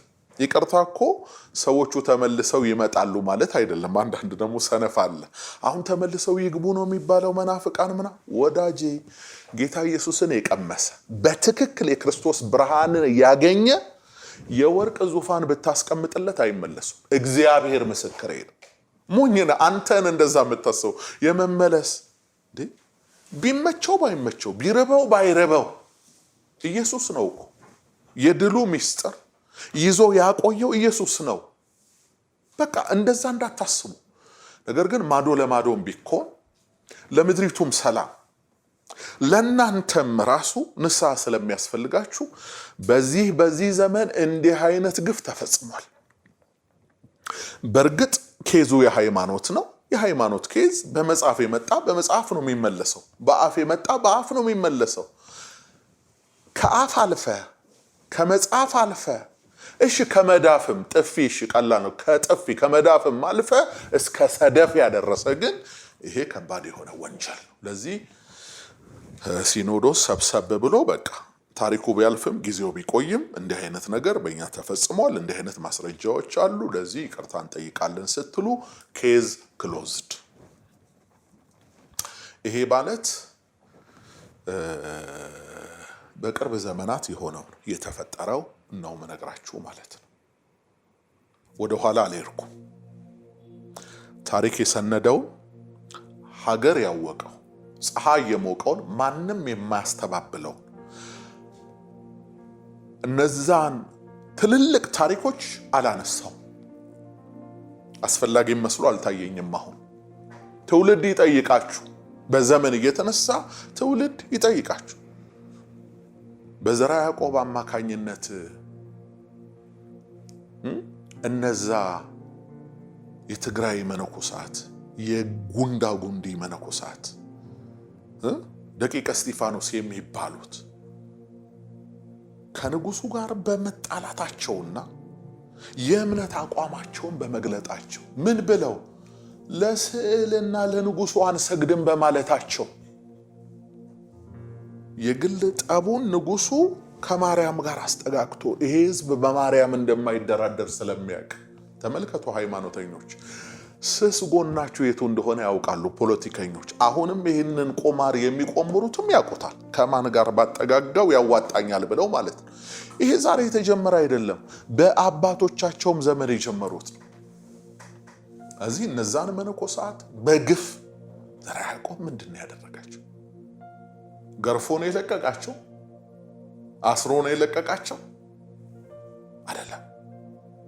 ምላሳቸው ይቆረጥ። በአደባባይ ህዝብ ተሰብስቦ ማርያምን ክደዋል ብለው አልካዱም እኮ ማርያምን፣ ግን ለማርያም ስዕል አንሰግድም ነው ያሉት። ምላሳቸው በጉልበት ዙፋን ላይ ነው ያለው፣ ሰራዊት አለው። ሀገሪቱ ሁሉ በሱ ቁጥጥር ስር ነው ያለችው። ማን ይቃወመዋል? ምላሳቸውን አስቆርጦ ተቆርጠው ደማቸው እየተዝረበረበ ይሄዳሉ። ምላሳቸውን ትተውለት ማለት ነው። ሌላ ቦታ ሲሄዱ ሌላው ህዝብ በአዋጅ ደርሶታል። ተብታቦቹ ምላሳቸው ያልተፈታው ጸረ ማርያሞች ናቸው፣ ከዘራ ያዕቆብ የሸፈቱ ናቸው። ባገኛችሁበት ግደሏቸው እየተባለ ያገኘ ሰው የደቦ ፍርድ እየገደላቸው ቋንጃቸው ይቆረጣል። እንደ እባብ እንዲሳቡ መራመድ እንዳይችሉ ቋንጃቸው ይቆረጣል ማለት፣ አፍንጫቸውን ይፎነናል። እነዛ ሰዎች አይደሉም? ነገርኳችሁ። ኢየሱስ ክርስቶስ ከአቤል ደም ጀምሮ እስከ በራኪው ልጅ እስከ ዘካርያስ ደም ድረስ በምድር ላይ ያፈሰሳችሁት የንጹህ ሰው ደም፣ የጻድቅ ሰው ደም ይደርስባቸዋል። የሚበቀለው ማን ነው? እግዚአብሔር ይበቀላቸዋል አላቸው። እና እነዚህ ሰዎች አይደሉም፣ ደማቸው ፈሷል። ኢትዮጵያውያን ናቸው፣ ወገኖቻችን ናቸው። አላመኑበትም፣ በዛ ነገር አላመኑም። በቃ ትለያቸዋል፣ አውግዘህ ትለያቸዋል እንጂ ይህን ሁሉ ምን አመጣው? ቆዳቸውን የተቀደደ። አንተ እኮ ስዕል ተቀደደ ብለህ ነው ሰው ለመግደል የተነሳው። የሰው ቆዳ ተቀዷል፣ ደም ፈሷል፣ ተታልትለዋል። ግፉን ተመልከቱት። ፕሮፌሰሩ የጻፉትን መጽሐፍ ተመልከቱት። ያን መጽሐፍ ሰብስበው ለማጥፋት ለማቃጠል፣ ይሄ ሌላ ነገር ሌላ ቁርሾ ያስነሳል ተብሎ ማለት ታሪክ ነው፣ ይቀመጥ። የበዳይም የተበዳይም ታሪክ ነው፣ ትውልዱ የወቀው። ከዛስ ለበቀል ይነሳ እያልኩ እኮ አይደለም። የበደለው አካል በይፋ ይቅርታ ይጠይቅ፣ ይቅርታ ይጠይቅ።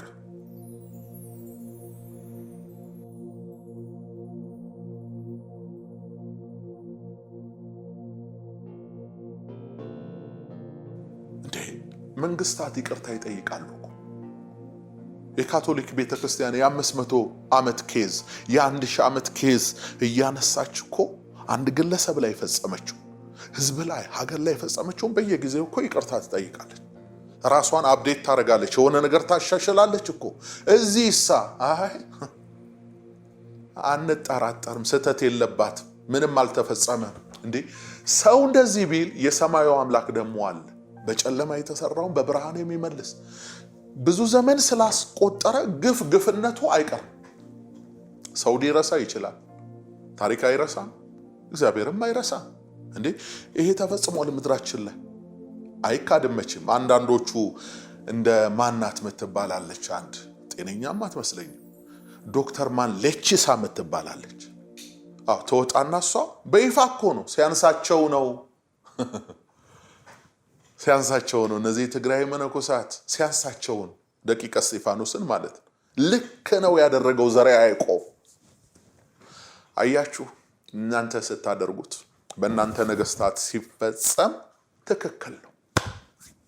ሌላው ሲያደርገው ደግሞ ወንጀል ነው፣ ግፍ ነው። ስለዚህ ደም አለ እጃችሁ ላይ፣ የሰው ህይወት አልፏል። ምንም እንኳን ለሃይማኖት ቀንተናል በሚል ሽፋን ብትፈጽሙትም ነገሩ ተፈጽሟል። ንስሐ ግቡ። ሌላውን ትቼው ማለት ነው። በሙስሊሞቹ ላይ የተፈጸመውን ትቼው፣ በቤተ እስራኤሎቹ ላይ የተፈጸመውን ትቼው፣ በሌላው ነገር ላይ ኢቭን በወንጌል አማኞች ላይ የተፈጸመውን እያነሳው እንዳይመስላችሁ። አላነሳው፣ እያነሳው አይደለም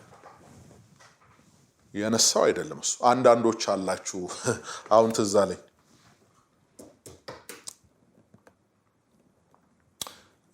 አንዳንዶች እዚህ በወንጌላውያን ሰርክል አለን የምትሉ ህይወታችሁ ግን እሱን የማይናገር ግን በአንደበታችሁ እዚህ አካባቢ ነን የምትሉ ሰዎች አላችሁ።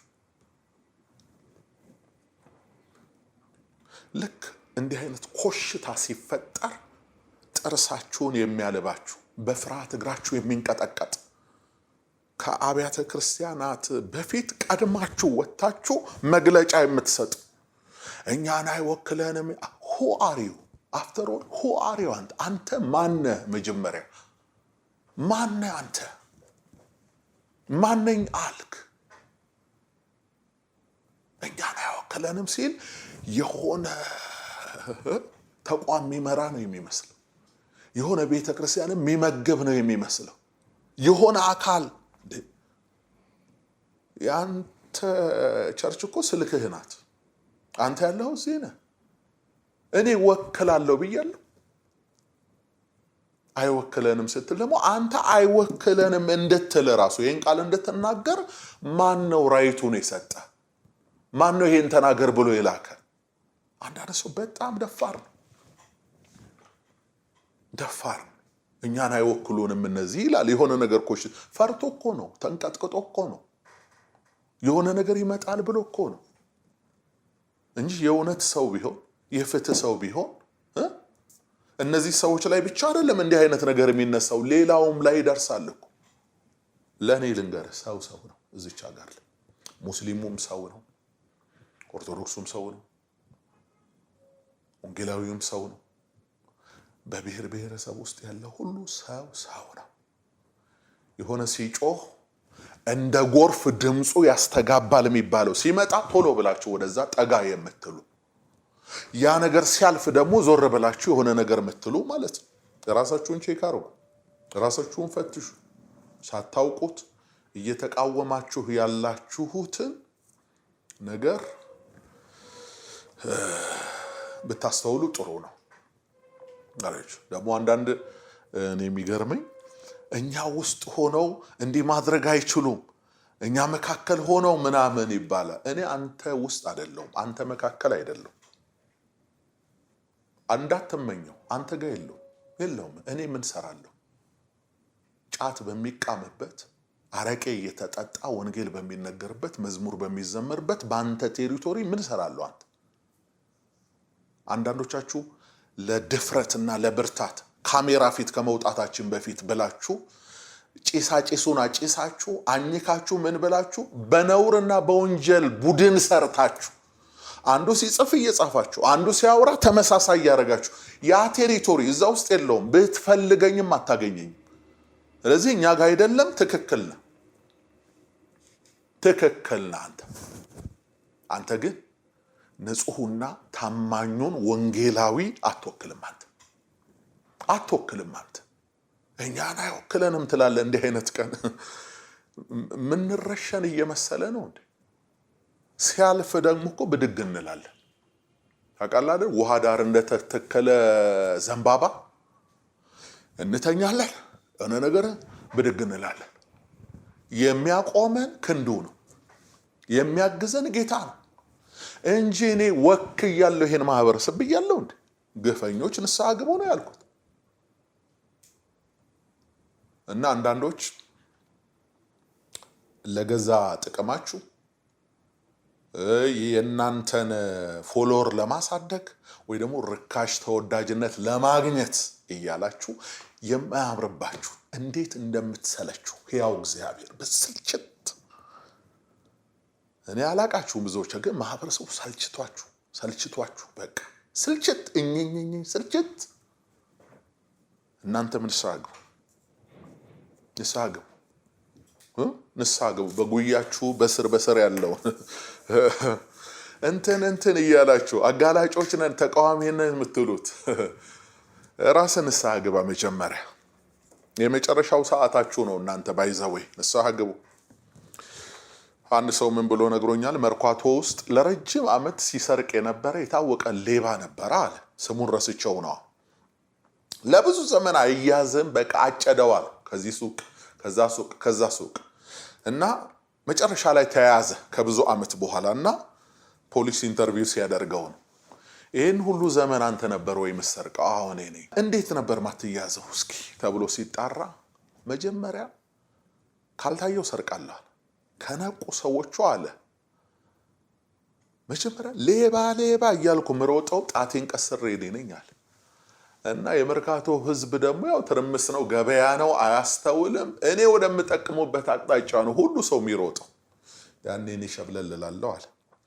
እንዲህ እያሳያችሁ በውንብድና ውስጥ ያላችሁ በክርስትና ሽፋን በየትኛውም ቤተ እምነት በየትኛውም ካምፕ ውስጥ ሆን ወንበዴ፣ ዘራፊ፣ ሌባ በቆነጃጅቶች እንባ እጃችሁን የምታጥፉ የቆነጃጅቶችን ልብ የሰበራችሁ የሰው ገንዘብ የዘረፋችሁ ሌቦች፣ ወንበዶች የአንዳንዶቻችሁን የሌብነት ዕዳ ራሱ ከፍለን አልጨረስንም እስካሁን። ከዛ ወጣችሁ የሃይማኖት ጠበቆች ናችሁ፣ አስተያየት ትሰጣላችሁ ምናምን። የሆነ አጋጣሚ ምቹ አጋጣሚ ሲፈጠር በቃ የምትሉ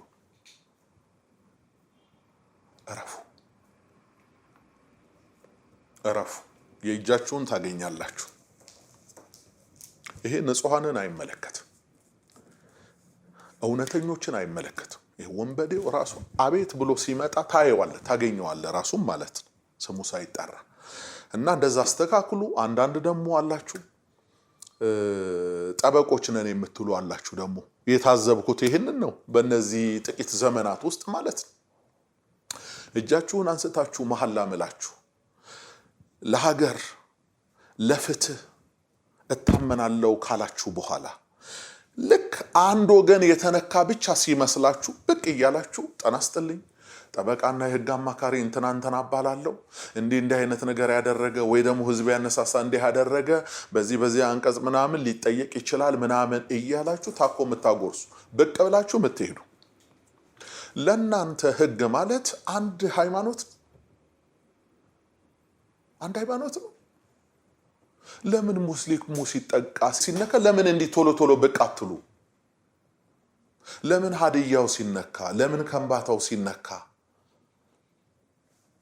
ለምን ሌላው ብሄር ሲነካ ብቅ እያላችሁ ስማርት መሆናችሁ ነው። በእናንተ ቤት ቲክቶክ መንደር ላይ ውርውር የምትሉ ማለት ስነ ስርዓት አድርጉ። እናንተ ህግ እኩል ነው ለሁሉ። እንትና ይከሰስ እንትና ስሜን ሁሉ ጠርታችኋል። አንዳንዶቻችሁ እኔንም ትጠሩ ነበር ከዚህ በፊት። ትዝታውማ ያው ሁሌ ነው የምትጠሩት ምናምን። በዚህ ያስከስሳል። እሺ አመጽ የሚቀሰቅሱትንስ ሆበል ዝመት በዚህ ቤተ እምነት ላይ ያሉ አመጽ የቀሰቀሱትንስ እነሱ ሰዓት ላይ ለምን አትመጡ? ትክክል አይደላችሁም እናንተ ትክክል አይደላችሁ። ህግ የሚያውቅ ሰው የተማረ ሰው ስሜቱን ተቆጣጥሮ ለሁሉ ያጠፋ ይጠየቅ እያልኩ አይደለም። እኔ አሁን ይሄን ኃላፊነት ወስጄ አይደለም። የሚጠይቀኝ ካለ ይጠይቀኝ። እስቲ ችግሩ እኮ አትጠይቁንም። እንደዚህ የተደራጀ ነገር አትጠይቁን። አልተፈጸመምም አይሉ ወይ ግለሰቡ ይላሉ ወይ ሆነ ግን እዛ ተፈጽሟል እና ንስሐ ያስፈልጋል፣ ይቅርታ ያስፈልጋል። ሀገር ሰላም እንድትሆን ምድር እንድታርፍ ካስፈለገ ሁላችንም በድለናል። ዲግሪው ሊለያይ ይችላል። እኔም የራሴን ወስዳለሁ፣ አንተም የራስህን ወሰድ፣ ተቋማትም የራሳችሁን ወሰዱ። ይሄውን በኢትዮጵያ ኦርቶዶክስ ተዋሕዶ እኔ ስላደኩበት ስለኖርኩበት ብዙ ነገር እዚሁ ስላለ ይሄን አነሳው እንጂ በእስልምናውም ሃይማኖት በማወቅ ባለማወቅ ከዚህ በፊትም የተፈጠሩ ነገሮች ካሉ መጅሊሱ ይቅርታ ይጠይቅ። በቃ በወንጌላውያን አማኞችም ዘንድ ካለ አይጠፋም። ሰው ባለበት የሆነ ነገር አይጠፋም አለ። በቃ ይሄ እንደ ሀገር እንደውም ለዚች ሀገር ለሰላም የሚበጃት ይሄ አይመስላችሁም? አሁን ያመጣሁት ሐሳብ በቃ በዚህ ዘመን እንዲህ አይነት ነገር ተፈጥሯል። ማንም ይፈጽመው ማንም እንትኑ የሚያጠነጥነው ወደኛ ስለሆነ ይቅርታ እንጠይቃለን። በቃ 96 97 አካባቢ ላይ ያው መንፈሳዊ ኮሌጅ ተማሪዎች በነበርንበት ጊዜ በዛ ወቅት ላይ አንድ ነገር ተፈጥሯል። ጊዜው ኤግዛክትሊ ዓመተ ምሕረቱን አላስታውሰውም፣ ግን ሰሞኑ ያ ነው። ብዙዎቻችሁ ታስታውሱ ይሆናል። ጅማ አካባቢ በሻሻ የሚባል ሀገር ላይ ሙስሊሞች ኦርቶዶክሶችን ጨፈጨፉ ተብሎ ተወራ እና ዜናው አገሩን ናኘው። የሞቱት ሰዎች በመጽሔት ወጡ። የሞቱት ሰዎች በተለያየ ጋዜጦች ወጡ ምናምን። ድርጊቱ እዛ አካባቢ ተፈጽሟል ተብሎ ተነገረን ማለት ነው።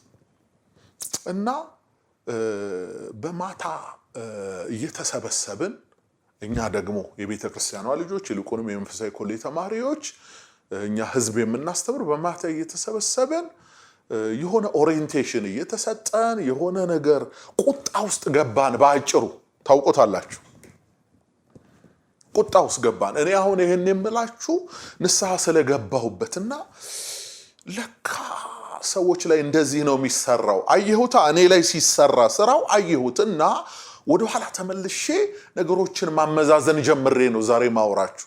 በእግዚአብሔር ፊት ነው። አሁን ማንንም ለመጉዳት ምናምን ሳይሆን ለእውነት በቃ ለእውነት ነው ማውራውና ተቆጣን። እኔ እንደውም ሄድኩኝ ጅማ ድረስ እኮ ሄድኩኝ። ብፁዕ አቡነ እስጢፋኖስ የጅማ ሀገረ ስብከት ሊቀ ጳጳስ ያስታውሱታል።